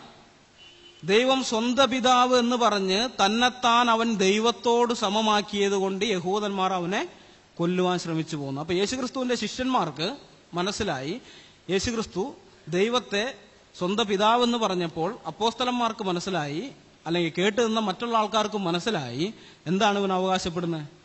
തന്നെത്താൻ ദൈവമാക്കുകയാണ്. അവരുടെ കൈവശം ദൈവത്തെക്കുറിച്ച് അറിവുള്ള രേഖകളുണ്ട്. ദൈവവചനം, നാം പഴയ നിയമം എന്ന് പറയുന്ന തോറയും പിന്നെ സങ്കീർത്തന പുസ്തകങ്ങൾ, പ്രവാചക പുസ്തകങ്ങൾ, ഇതെല്ലാം അവരുടെ കൈവശമുണ്ട്. ആ പുസ്തകങ്ങൾ കൈവശമുള്ള ആളുകൾക്കാണ് ഇത് മനസ്സിലായത്. യേശുക്രിസ്തു പറഞ്ഞപ്പോൾ ഇവൻ ദൈവത്വം അവകാശപ്പെടുകയാണ് എന്ന് മനസ്സിലായി. ഇനി തീർന്നില്ല, വേറൊരു ഭാഗം നോക്കാം. യോഹന്നാൻ 10-ാം അധ്യായം 30 മുതൽ 33 വരെ. ആ 30-ാം വാക്യം 10:30 യേശുക്രിസ്തു പറഞ്ഞത് ഞാനും പിതാവും ഒന്നാകുന്നു എന്നാണ്. ഞാനും പിതാവും ഒന്നാകുന്നു. യഹൂദന്മാർ അവനെ എറിയുവാൻ പിന്നെയും കല്ലെടുത്തു. യേശു അവരോട്, പിതാവിന്റെ കൽപ്പനയാൽ ഞാൻ പല നല്ല പ്രവൃത്തികൾ നിങ്ങളെ കാണിച്ചിരിക്കുന്നു. അവയിൽ ഏത് പ്രവൃത്തി നിമിത്തം നിങ്ങൾ എന്നെ കല്ലെറിയുന്നു എന്ന് ചോദിച്ചു. യഹൂദന്മാർ അവനോട്, നല്ല പ്രവൃത്തി നിമിത്തമല്ല, ദൈവദൂഷണം നിമിത്തവും നീ മനുഷ്യനായിരിക്കെ നിന്നെ തന്നെ ദൈവം ആക്കുന്നത് കൊണ്ട് മാത്രമേ ഞങ്ങൾ നിന്നെ കല്ലെറിയുന്നത് എന്ന് ഉത്തരം പറഞ്ഞു. യേശുക്രിസ്തു ഇവിടെ അവകാശപ്പെട്ടോ ഞാൻ ദൈവമാകുന്നു എന്ന്? യേശുക്രിസ്തു പറഞ്ഞോ ഞാൻ ദൈവമാകുന്നു എന്ന്? പറഞ്ഞിട്ടില്ല. യേശുക്രിസ്തു എന്താ പറഞ്ഞത്? ഞാനും പിതാവും ഒന്നാകുന്നു. യേശുക്രിസ്തു ഇത്രേ പറഞ്ഞിട്ടുള്ളൂ, ഞാനും പിതാവും ഒന്നാകുന്നു. ഇത് കേട്ട മാത്രമേ അവർ കല്ലെടുക്കാൻ വേണ്ടി. കർത്താവ് ചോദിച്ചു, നിങ്ങൾ എന്തുകൊണ്ട് എറിയുന്നു? ഞാൻ പല അത്ഭുത പ്രവൃത്തികളോടെ കാണിച്ചു, ഇതിൽ ഏത് പ്രവൃത്തി നിമിത്തം കല്ലെറിയുന്നു? അവർ പറഞ്ഞു, പ്രവൃത്തി നിമിത്തമൊന്നുമല്ല, നീ ഒരു സാധാരണ മനുഷ്യനായിരിക്കെ നിന്നെ തന്നെ ദൈവമാക്കിയത് കൊണ്ട് ഞങ്ങൾ നിന്നെ കല്ലെറിയുന്നു. അപ്പൊ ആ അവകാശവാദത്തിൽ നിന്ന് അവർക്ക് മനസ്സിലായി ഇവൻ എന്താണ് അവകാശപ്പെടുന്നത്, ഇവൻ എന്താണ് അവകാശപ്പെടുന്നത് എന്നുള്ള കാര്യം അവർക്ക് വ്യക്തമായിട്ട് മനസ്സിലായി. ഇനി തീർന്നില്ല, സൻഹിദ്രി സംഘത്തിന്റെ മുമ്പാകെ നിൽക്കുമ്പോൾ യേശുക്രിസ്തുവിനെ വിസ്തരിക്കുകയാണ്. മത്തായിയുടെ സുവിശേഷം 26-ാം അധ്യായത്തിന്റെ 61 മുതൽ 65 വരെയുള്ള ഭാഗത്ത് മഹാപുരോഹിതൻ എഴുന്നേറ്റ് അവനോട്, നീ ഒരു ഉത്തരവും പറയുന്നില്ലയോ? ഇവർ നിന്റെ നേരെ സാക്ഷ്യം പറയുന്നത് എന്തെന്ന് ചോദിച്ചു. യേശുവോ മിണ്ടാതിരുന്നു. മഹാപുരോഹിതൻ പിന്നെയും അവനോട്, നീ ദൈവപുത്രനായ ക്രിസ്തു തന്നെയോ? പറക എന്ന് ഞാൻ ജീവനുള്ള ദൈവത്തെ കൊണ്ട് നിന്നോട് ആണയിട്ട് ചോദിക്കുന്നു എന്ന് പറഞ്ഞു. യേശു അവനോട്, ഞാൻ ആകുന്നു. ഇനി മനുഷ്യപുത്രൻ സർവശക്തന്റെ വലത്തുഭാഗത്തിരിക്കുന്നതും ആകാശമേഘങ്ങളെ വാഹനമാക്കി വരുന്നതും നിങ്ങൾ കാണും എന്ന് ഞാൻ പറയുന്നു എന്ന് പറഞ്ഞു. ഉടനെ മഹാപുരോഹിതൻ വസ്ത്രം കീറി, ഇവൻ ദൈവദൂഷണം പറഞ്ഞു, ഇനി സാക്ഷികളെ കൊണ്ട് നമുക്ക് എന്ത് ആവശ്യം? നിങ്ങളിപ്പോൾ ദൈവദൂഷണം കേട്ടുവല്ലോ, നിങ്ങൾക്ക് എന്ത് തോന്നുന്നു എന്ന് ചോദിച്ചതിന് അവൻ മരണയോഗ്യൻ എന്ന് അവർ ഉത്തരം പറഞ്ഞു. ഇത് സാധാരണക്കാരായ യഹൂദന്മാരല്ല, സൻഹിദ്രി സംഘമാണ്. ന്യായപ്രമാണത്തെ കാമ്പോട് കാമ്പ് അരച്ചു കലക്കി കുടിച്ച ആൾക്കാരാണ് ഇതിനകത്തിരിക്കുന്നത്. അങ്ങനെയുള്ള ആ ആളുകളാണ് ന്യായപ്രമാണത്തിലെ ചട്ടങ്ങളെക്കുറിച്ച്, വിധികളെക്കുറിച്ച്, കൽപ്പനകളെക്കുറിച്ച്, പ്രമാണങ്ങളെക്കുറിച്ചൊക്കെ വ്യക്തമായിട്ട് അറിയുന്ന ആളുകളാണ്. അവരുടെ മുമ്പാകെ വെച്ച് യേശുക്രിസ്തുവിനോട് ചോദിച്ചു, നീ ജീവനുള്ള ദൈവത്തിന്റെ പുത്രനായ ക്രിസ്തുവാണോ? പറയുക എന്ന് പറഞ്ഞു. യേശുക്രിസ്തു പറഞ്ഞു, ഞാനാകുന്നു എന്ന് പറഞ്ഞു. ബാക്കിയുള്ളതും പറഞ്ഞു. ഇത് കേട്ടപ്പോൾ ഉടനെ അവർ പറയാണ്, ഇവൻ മരണയോഗ്യൻ. അവർക്ക് മനസ്സിലായി, അവരെ സംബന്ധിച്ചിടത്തോളം ഒരു തച്ചന്റെ മകൻ, ഒരു തച്ചനായി ജോലി ചെയ്യുന്ന ഒരു സാധാരണ മനുഷ്യൻ, അവനിതാ ഇവിടെ ദൈവത്വം അവകാശപ്പെടുന്നു, അതുകൊണ്ട് തന്നെ ഇത് ദൈവദൂഷണമാണ്, അവനെ കൊല്ലണം. അവർക്ക് മനസ്സിലായി, അന്നുള്ള ആളുകൾക്ക് വ്യക്തമായിട്ട് മനസ്സിലായി യേശുക്രിസ്തു അവകാശപ്പെടുന്നത് എന്താണെന്നുള്ള കാര്യം.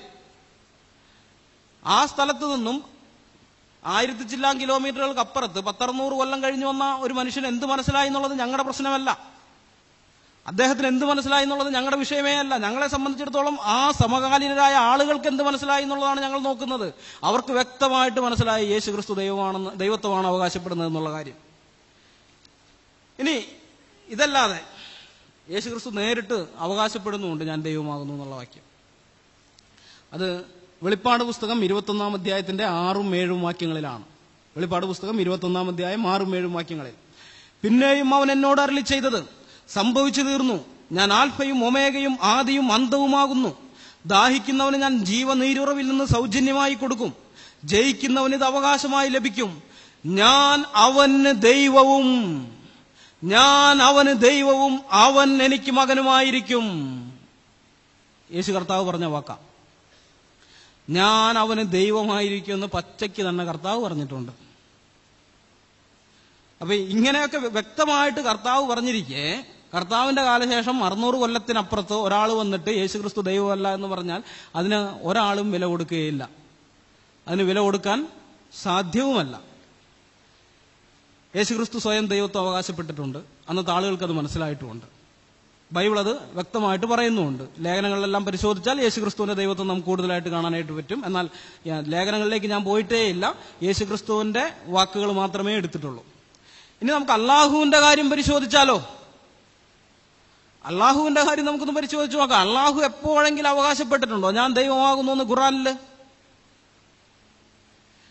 ഖുറാന്റെ അകത്ത് 114 അധ്യായങ്ങളുണ്ട്, 6236 വാക്യങ്ങളുമുണ്ട്. ഈ 114 അധ്യായങ്ങളും 6236 വാക്യങ്ങളും നമ്മൾ പരിശോധിച്ചാൽ ഒറ്റൊരിടത്ത് പോലും അള്ളാഹു ശ്രീ മുഹമ്മദിന്റെ അടുത്ത് ഞാൻ ദൈവമാകുന്നു എന്ന് അവകാശപ്പെട്ടിട്ടില്ല. അങ്ങനെ അവകാശപ്പെട്ടിട്ടേ ഇല്ല. നാം കാണുന്നത് അവൻ ദൈവമാകുന്നു, അവനല്ലാതെ ഒരു ദൈവമില്ല എന്നാ. അല്ലാതെ ഞാൻ ദൈവമാകുന്നു, ഞാനല്ലാതെ ഒരു ദൈവമില്ല എന്ന് ഖുറാന്റെ അകത്ത് നമുക്ക് കാണാനായിട്ട് പറ്റുകയില്ല. ഒറ്റയിടത്ത് പോലും അള്ളാഹു അവകാശപ്പെട്ടിട്ടില്ല. ശ്രീ മുഹമ്മദിന് അള്ളാഹു ഒരിക്കലും പ്രത്യക്ഷപ്പെട്ട് നേരിട്ട് ഒരു വാക്ക് പോലും പറഞ്ഞിട്ടില്ല അദ്ദേഹത്തോട്. ഒരു ഹദീസുണ്ട്, ഞാൻ വായിക്കാം. മസ്റൂഖ് നിവേദനം: ഞാനൊരിക്കൽ ആയിഷയുടെ അടുക്കൽ ചാരി നിൽക്കുകയായിരുന്നു. ആ അവസരത്തിൽ അവർ പറഞ്ഞു, ഹേ ബഹുമാന്യനായ മസ്റൂഖെ, താഴെ പറയുന്ന 3 കാര്യങ്ങളിൽ ഒന്ന് പറയുന്നവൻ അള്ളാഹുവിന്റെ പേരിൽ ഗുരുതരമായ കളവ് ആരോപിക്കുകയാണ് ചെയ്യുന്നത്. ഞാൻ ചോദിച്ചു, ഏതാണവ? അവർ പറഞ്ഞു, ഏതൊരാൾ മുഹമ്മദ് നബി അവിടുത്തെ റബ്ബിനെ കണ്ടിരിക്കുന്നു എന്ന് പറയുന്നുവോ അവൻ അള്ളാഹുവിന്റെ പേരിൽ ഗുരുതരമായ കളവ് ആരോപിക്കുകയാണ്. സ്വഹീഹ് മുസ്ലിം വാല്യം 1 ഭാഗം 1 ഹദീസ് നമ്പർ 287. മുഹമ്മദ് നബി തന്റെ റബ്ബിനെ, തന്റെ പടച്ചവനെ കണ്ടിരിക്കുന്നു എന്ന് ആര് പറയുന്നുവോ അവൻ അള്ളാഹുവിന്റെ പേരിൽ കളവാണ് പറയുന്നതെന്നാണ് ശ്രീ മുഹമ്മദിന്റെ ഭാര്യ ആയിഷ പറയുന്നത്. മുഹമ്മദ് ഒരിക്കലും അള്ളാഹുവിനെ കണ്ടിട്ടില്ല. ശ്രീ മുഹമ്മദിന്റെ മുമ്പാകെ അള്ളാഹു ഒരിക്കലും പ്രത്യക്ഷപ്പെട്ടിട്ടുമില്ല. ഇദ്ദേഹത്തിന്റെ മുമ്പാകെ പ്രത്യക്ഷപ്പെട്ടു എന്ന് പറയുന്നത് ഒരു മലക്കാണ്, മാലാക. ഇവരതിനെ ബൈബിളിലുള്ള ഗബ്രിയേലാണെന്ന് പറയും, അറബിയിലെ ജിബ്രീൽ എന്ന് പറയുന്നു. പക്ഷെ ഗബ്രിയേലും ജിബ്രീലും തമ്മിൽ യാതൊരു ബന്ധവുമില്ല. ഇത് രണ്ടാണ്. ഒരു ഹദീസുണ്ട്, ജിബ്രീൽ ഒരിക്കൽ മുഹമ്മദിന് വെളിപ്പാട് കൊടുക്കാൻ വേണ്ടി വന്നു. അപ്പൊ അങ്ങനെ ഇടയ്ക്കിടയ്ക്ക് വന്ന് ഇങ്ങനെ വെളിപ്പാടൊക്കെ കൊടുത്ത് പോകുന്നുണ്ട്. കുറച്ച് ദിവസമായി കഴിഞ്ഞ് ഒരു പ്രാവശ്യം കൊണ്ട് ആളെ കാണാനില്ല, മലക്ക് വരുന്നില്ല. 3-4 ദിവസം കഴിഞ്ഞ് മലക്ക് വന്നിട്ട് ഒരു വെളിപ്പാട് പോലും കൊടുക്കുന്നില്ല. അപ്പൊ ഇദ്ദേഹം പറഞ്ഞു, ഭാര്യനോട് പറഞ്ഞു, ആയിഷ നീ ഒരു കാര്യം ചെയ്യും, വീട് മുഴുവനൊന്ന് പരിശോധിച്ച് നോക്ക്, വീട്ടിനകത്തൊക്കെ ഒന്ന് അടിച്ചു വാരി വൃത്തിയാക്കാൻ പറഞ്ഞു. അപ്പൊ അടിച്ചു വാരി വൃത്തിയാക്കി കഴിഞ്ഞപ്പോൾ ഒരു പൂച്ചക്കുട്ടി ചത്ത് കിടക്കുന്നു കട്ടിലിന്റെ അടിയിൽ. പൂച്ചക്കുട്ടിയല്ല, സോറി, പട്ടിക്കുട്ടി ചത്ത് കിടക്കുന്നു. അപ്പൊ അതിനെടുത്ത് കളഞ്ഞു. അടുത്ത നിമിഷം എന്താ മലക്ക് ഹാജർ, അവിടെ മലക്ക് വന്നിരിക്കുന്നു. അപ്പൊ ചോദിച്ചു, അല്ല എന്താ എത്ര ദിവസം വരാതിരുന്നേ? അപ്പൊ മലക്ക് പറയാണ്, ഈ നായുള്ള വീട്ടിലൊന്നും ഞങ്ങൾ കയറൂലാന്ന്. ഞങ്ങൾ മലക്കുകള് നായുള്ള വീട്ടിലൊന്നും കയറൂലാന്ന്. പിന്നെ വേറൊരിക്കൽ വന്ന സമയത്ത് ഇവർ വാതിലൊക്കെ അടച്ചിട്ടിരിക്കുന്ന സമയത്താണ് മലക്ക് വന്നത്. ഉടനെ മലക്ക് വീടിന്റെ മേൽഭാഗം കുത്തി തുറന്നകത്ത് കിടന്നു. ഇവർ ഹദീസിലുള്ളതാ. ബൈബിളിലെ ഗബ്രിയേലിന് ഇങ്ങനത്തെ ഒക്കെ പ്രശ്നമുണ്ടോ? ബൈബിളിലെ ഗബ്രിയേൽ ഇങ്ങനെയുള്ളൊന്നുമല്ല. അതുകൊണ്ട് ഞാൻ പറഞ്ഞ അത് തമ്മിൽ വ്യത്യാസമുണ്ട്. ഏതായാലും ഇദ്ദേഹത്തിന്റെ അടുത്ത് വന്നു എന്ന് പറയപ്പെടുന്നത് മലക്കാണ്. ഈ മലക്ക് ഇദ്ദേഹത്തിന്റെ അടുത്ത് വന്നു എന്നുള്ളതിന് സാക്ഷികളുണ്ടോ? അതുമില്ല. ഞാനൊരു ഹദീസ് വായിക്കാം. ആയിഷ പറയുന്നു, ഒരിക്കൽ തിരുമേനി എന്നോട് ഇങ്ങനെ അരുളി, ആയിഷ, ഇതാ ജിബ്രീൽ നിനക്ക് സലാം പറയുന്നു. അപ്പോൾ വഅലൈഹിസ്സലാം വറഹ്മത്തുള്ളാഹി വബറകാത്തു എന്ന് പറഞ്ഞ് അവർ സലാമിന് മറുപടി നൽകി. തുടർന്നുകൊണ്ട് ആയിഷ പറഞ്ഞു, നബി കാണുന്നത് എനിക്ക് കാണാൻ കഴിയില്ലല്ലോ. സ്വഹീഹ് ബുഖാരി അധ്യായം 59 ഹദീസ് നമ്പർ 1322. അവർ പറയാണ്, നബി കാണുന്നത് എനിക്ക് കാണാൻ പറ്റൂല എന്ന് വെച്ചാ മലക്കിനെ നബി കണ്ടു, പക്ഷെ എനിക്ക് കാണാൻ പറ്റുന്നില്ല. അപ്പൊ സ്വന്തം ഭാര്യ പോലും സാക്ഷിയായിട്ടില്ല. ഇദ്ദേഹം മലക്കിനെ കണ്ടു എന്നുള്ളതിന് സ്വന്തം ഭാര്യ പോലും സാക്ഷിയായിട്ടില്ല. ഒരൊറ്റ ആള് സാക്ഷിയില്ല. ഇദ്ദേഹം അവകാശപ്പെടുകയാണ്, മലക്ക് എന്റെ അടുക്കൽ വന്നു. ആ മലക്ക് അള്ളാഹുവിന്റെ അടുക്കൽ നിന്നാണ് വരുന്നത്. ഇതൊക്കെ വെറുതെ ഒരു മനുഷ്യന്റെ അവകാശവാദം മാത്രമാണ്, തെളിവുകളൊന്നുമില്ല. നമ്മളിവിടെ ബൈബിളൊന്ന് പരിശോധിച്ച് നോക്കണം. മോശയ്ക്ക് ന്യായപ്രമാണം ലഭിക്കുന്ന സന്ദർഭം നാം വായിക്കുന്നുണ്ട്. എങ്ങനെയാണ്? ഇസ്രായേൽ ജനം മുഴുവൻ, ലക്ഷക്കണക്കിന് വരുന്ന ജനം, 6 ലക്ഷം പുരുഷന്മാര് മാത്രം ഉണ്ടായിരുന്നു എന്നാണ് നാം വായിക്കുന്നത്. പുരുഷന്മാര് മാത്രം 6 ലക്ഷം. അവരുടെ ഭാര്യമാര് ഒരു 12 ലക്ഷം അപ്പൊ തന്നെയായി. പിന്നെ അവരുടെ മക്കള്, ഇന്നത്തെ പോലെ അല്ലല്ലോ, നാം 2 നമുക്കൊന്നെന്നുള്ളതൊന്നല്ല അവർക്ക് ഉണ്ടായിരുന്നത്, കുറെ ഉണ്ടായിരുന്നു. അപ്പൊ ഇത്രയൊക്കെ ആയിട്ട്, പിന്നെ അതല്ലാണ്ട് മിസ്രൈമിൽ നിന്ന് പുറപ്പെട്ടു പോകുന്ന ഒരു സമ്മിശ്ര ജാതി പുരുഷാരം. അപ്പൊ ഇങ്ങനെയൊക്കെയുള്ള ഇത്രയധികം ആളുകള് കാണലെയാണ് എന്ത് ചെയ്യുന്നത്? മോശയ്ക്ക് ന്യായപ്രമാണം കിട്ടുന്നതിനും. ആ ന്യായപ്രമാണം കൊടുക്കുവാൻ വേണ്ടി പർവ്വതത്തിന്റെ മുകളിലേക്ക് മോശ കയറി ചെല്ലുന്ന സമയത്ത് അവിടെ തീ കത്തുന്നുണ്ട്, പുക പൊങ്ങുന്നുണ്ട്, കൂരിരുട്ടുണ്ട്.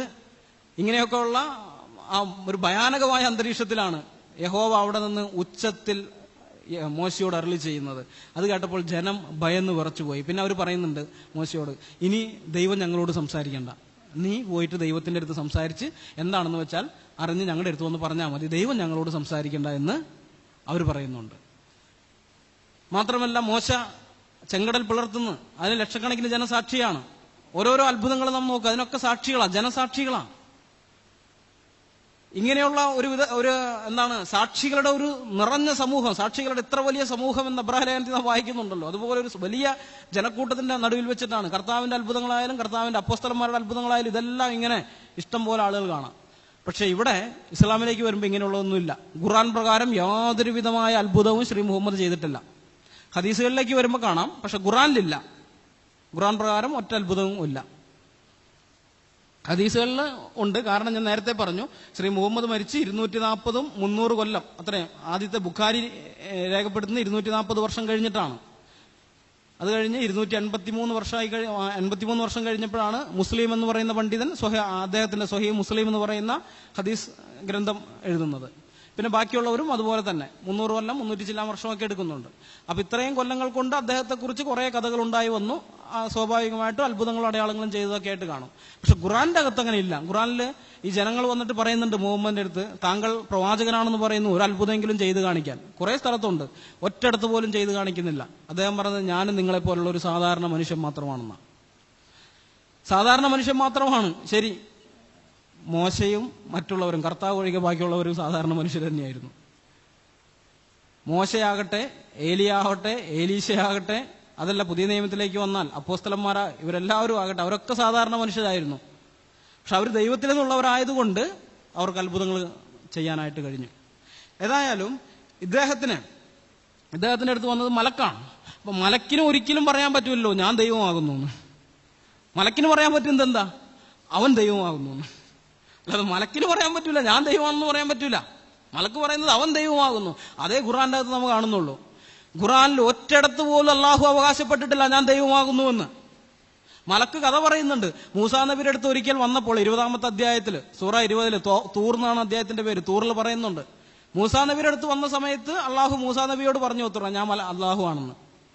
അത് അള്ളാഹു മുഹമ്മദിനോട് പറഞ്ഞതല്ല, മലക്ക് കഥ പറയുന്നതാ. ഒറ്റയിടത്ത് പോലും അവകാശപ്പെട്ടിട്ടില്ല. ഖുർആനിൽ ഒരിടത്ത് പോലും അള്ളാഹു ദൈവമാണെന്ന് അവകാശപ്പെടാതിരിക്കെ ഇവർക്ക് അള്ളാഹു ദൈവമാണെന്ന് വിശ്വസിക്കാൻ ഒരു പ്രശ്നവും ഇല്ല. അള്ളാഹു സ്വയം അവകാശപ്പെട്ടിട്ടില്ല ഞാൻ ദൈവമാണെന്ന് ഖുർആന്റെ അകത്ത്. പക്ഷെ ഇവർ വിശ്വസിക്കുന്നു, അതിന് ഇവർക്ക് പ്രശ്നമൊന്നുമില്ല. പക്ഷെ ക്രൈസ്തവരുടെ വിശ്വാസത്തിന്റെ കാര്യം വരുമ്പോൾ, യേശുക്രിസ്തുവിന്റെ ദൈവത്വത്തിന്റെ കാര്യം വരുമ്പോൾ ഇവർക്ക് വേറൊരു മാനദണ്ഡമാണ്. യേശുക്രിസ്തു സ്വയം പറയണം ഞാൻ ദൈവമാണെന്ന്, എങ്കിൽ മാത്രമേ ആളെ ദൈവമായിട്ട് കരുതാൻ പറ്റൂ എന്നാണ് പറയുന്നത്. അള്ളാഹുവിന്റെ കാര്യത്തിൽ ആ മാനദണ്ഡം ബാധകമല്ല. അള്ളാഹുവിന്റെ കാര്യത്തിൽ അള്ളാഹു സ്വയം പറയണ്ട, മലക്ക് പറഞ്ഞാൽ മതി അള്ളാഹുവാണ് ദൈവം എന്ന്, അത് വിശ്വസിക്കാം. പക്ഷെ യേശുക്രിസ്തുവിന്റെ കാര്യത്തിൽ അത് പറ്റില്ലെന്നാണ് പറഞ്ഞത്. ഇതല്ലേ നാടൻ ഭാഷയിൽ നമ്മൾ ഇരട്ടത്താപ്പ് എന്ന് പറയുന്നത്, അല്ലേ? ഇതല്ലേ ഇരട്ടത്താപ്പ്? കൊല്ലം 1400 ആയില്ലേ സുഹൃത്തുക്കളെ ഈ ഇരട്ടത്താപ്പും കൊണ്ട് നടക്കുന്നത്. ഇനിയെങ്കിലും ഇതൊക്കെ ഒന്ന് നിർത്തിക്കൂടെ? അള്ളാഹുവിന്റെ ദൈവത്വം പരിശോധിക്കാൻ നിങ്ങൾ ഉപയോഗിക്കുന്ന മാനദണ്ഡം തന്നെ ഇവിടെയും വെക്കി. ഇനി അള്ളാഹു സ്വയം അവകാശപ്പെട്ടിട്ടില്ലെന്നുള്ളത് പോകട്ടെ, ഇസ്ലാമിക പ്രമാണങ്ങൾ വെച്ചുകൊണ്ട് അള്ളാഹു എന്ന് പറയുന്ന ഒന്നുണ്ടെന്ന് തെളിയിക്കാൻ പോലും ഇവർക്ക് പറ്റുകയില്ല. അള്ളാഹുവിന്റെ അസ്തിത്വം എന്നുള്ള വിഷയത്തിൽ ഞങ്ങൾ ഇവരെ പലവട്ടം ഡിബേറ്റിന് വിളിച്ചിട്ടുള്ളതാണ്. വാട്സാപ്പിൽ ഒരിക്കൽ ഞങ്ങൾ ആ ഡിബേറ്റ് നടത്തിയതാണ്. ഒരക്ഷരം പോലെ അവർ മറുപടി പറഞ്ഞില്ലെന്ന് മാത്രമല്ല, എന്നെയും എന്റെ കൂടെ സംവാദം നടത്തിയ സഹോദരനെയും ഗ്രൂപ്പിൽ നിന്ന് അപ്പം തന്നെ അവർ പുറത്താക്കി. മുസ്ലിം ഗ്രൂപ്പായിരുന്നു. അവരപ്പം തന്നെ ഞങ്ങളെ പുറത്താക്കി. ഈ വിഷയം ഞങ്ങൾ ചർച്ചയ്ക്ക് വെച്ചപ്പോൾ തന്നെ തെളിയിക്കാനായിട്ട് പറ്റുകയില്ല. കാരണം അള്ളാഹു ഒരിക്കലും നേരിട്ട് ഒന്നൊരക്ഷരം പോലും പറഞ്ഞിട്ടില്ല. അള്ളാഹു ശ്രീ മുഹമ്മദിന്റെ കയ്യാൽ എന്തെങ്കിലും അത്ഭുതമോ അടയാളോ ചെയ്തതായിട്ട് ഖുർആന്റെ അകത്തില്ല. ഒരാളോട് പോലും അള്ളാഹു സംസാരിച്ചതായിട്ട് നാം കാണുന്നില്ല. ഒക്കെ ഒരൊറ്റൊരു മനുഷ്യൻ മാത്രം പറയാണ്. ഒരു മനുഷ്യൻ പറയാണ് എന്റെ അടുത്തൊരു മലക്ക് വന്നിട്ടുണ്ട്. മലക്ക് വന്നതിന് സാക്ഷികളുണ്ടോ? ഇല്ല. മലക്ക് എവിടെ നിന്ന് വന്നു? അള്ളാഹുവിന്റെ അടുക്കൽ നിന്ന് വന്നു. അതിന് വല്ല സാക്ഷികളുണ്ടോ? ഇല്ല. ഒരു സാക്ഷിയുമില്ല. ഒരു മനുഷ്യൻ പറഞ്ഞു. ആ മനുഷ്യനെ ആണെങ്കിൽ മരണം ബാധിച്ചൊക്കെ നടന്ന മനുഷ്യനുമാണ്, അത് വേറെ കാര്യം.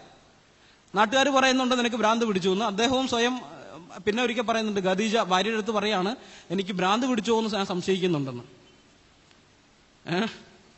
അപ്പൊ അങ്ങനെയുള്ള ഒരാളാണ് പറയുന്നത് എന്റെ അടുത്ത് മലക്ക് വന്നു, മലക്ക് അള്ളാഹുവിന്റെ അടുത്ത് വന്നാണ്, അള്ളാഹു മാത്രമാണ് ദൈവമെന്ന്. ഇദ്ദേഹം പ്രവാചകനാകുന്നതിന് മുമ്പ് ഈ അള്ളാഹു എന്ന് പറയുന്നത് കാബയ്ക്കകത്തുള്ള, നേരത്തെ ഞാൻ പറഞ്ഞു 360 ദേവീദേവന്മാരുടെ വിഗ്രഹങ്ങൾ അതിനകത്തുണ്ട്. ആ 360 ദേവീദേവന്മാരിൽ ഒന്നാണ് ഈ അള്ളാഹു എന്ന് പറയുന്നത്. 360 ദൈവങ്ങളിൽ ഒരുവൻ, അതിന്റെ നേതൃസ്ഥാനം വഹിച്ചിരുന്ന ആളാണ് അള്ളാഹു എന്ന് പറയുന്നത്. ബാക്കിയുള്ളതൊക്കെ അതിന്റെ കീഴെയുള്ള ദൈവങ്ങളാണ്. ശ്രീ മുഹമ്മദ് ഒരിക്കൽ താൻ സ്വയം പ്രവാചകനാണെന്ന് അവകാശപ്പെടുകയും അള്ളാഹു മാത്രമാണ് ദൈവമെന്ന് പ്രഖ്യാപിക്കുകയും ചെയ്തു. അപ്പൊ അദ്ദേഹം പ്രവാചകനായി കഴിഞ്ഞപ്പോൾ അള്ളാഹുവിന് സ്ഥാനക്കയറ്റം കിട്ടി. അതുവരേക്കും അള്ളാഹു 360 ഒന്നായിരുന്നു. 361 എന്നുള്ള നിലയിൽ നിന്നിരുന്ന ആൾ അവിടെ നിന്ന് ഒരുവൻ എന്നുള്ള നിലയിലേക്ക് മാറി, ഒരു സ്ഥാനക്കയറ്റം കിട്ടി. ആ സ്ഥാനക്കയറ്റം കിട്ടിയിട്ട് അവിടെ നിന്നുകൊണ്ടാണ് ഇപ്പൊ പറയുന്നത്, നമ്മളോട് പറയുന്നത് അദ്ദേഹം മാത്രമാണ് ദൈവം, നിങ്ങളുടെ യേശു ക്രിസ്തു ഒന്നും ദൈവമല്ല. ഈ അള്ളാഹു അതുവരേക്കും 360 ഒന്നായിരുന്നു. അതാലോചിക്കണം. 360 ഒന്നായിരുന്നവനാണ് പിന്നെ ഒരുവൻ മാത്രമായത്. ഇപ്പൊ പറയുന്ന ആ ഒരുവൻ മാത്രമാണ് യഥാർത്ഥ ദൈവം, വേറെ ഒന്നും ദൈവമല്ല. ഇങ്ങനെയൊക്കെ പറഞ്ഞ് നമ്മുടെ അടുത്തേക്ക് തന്നെ ഇവർ വരുന്നു. വേറെ എങ്ങും സ്ഥലം കണ്ടില്ല, നമ്മുടെ അടുത്തേക്ക് തന്നെ. എന്തിനാണ് ശ്രീ മുഹമ്മദ് ഈസ നിങ്ങൾ ഇങ്ങനെ കിടന്ന് കഷ്ടപ്പെടുന്നത്? അള്ളാഹുവാണ് ദൈവം എന്നൊക്കെ തെളിയിക്കാൻ വേണ്ടി നിങ്ങൾ കഷ്ടപ്പെടുന്നു.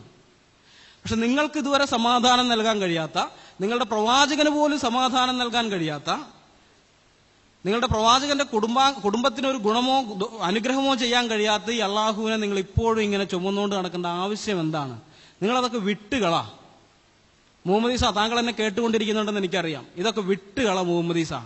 എന്നിട്ട് നിങ്ങളുടെ ആത്മാവിനെ രക്ഷിക്കാൻ കഴിയുന്ന ദൈവത്തിങ്കിലേക്ക് നിങ്ങൾ തിരിയെ. നിങ്ങൾക്ക് വേണ്ടി ജീവൻ കൊടുത്തൊരു യേശു ക്രിസ്തു ഉണ്ട്. നിങ്ങളെ സ്നേഹിച്ച് നിങ്ങളുടെ പാപം ഏറ്റെടുത്ത് നിങ്ങൾക്ക് വേണ്ടി മരക്കുരിശിൽ മരിച്ച ഒരു കർത്താവുണ്ട്. നിങ്ങളുടെ നീതീകരണത്തിന് വേണ്ടി 3-ാം നാൾ ഉയർത്തെഴുന്നേറ്റൊരു കർത്താവുണ്ട്. ആ യേശു ക്രിസ്തുവിന്റെ അടുക്കലേക്ക് വരിക.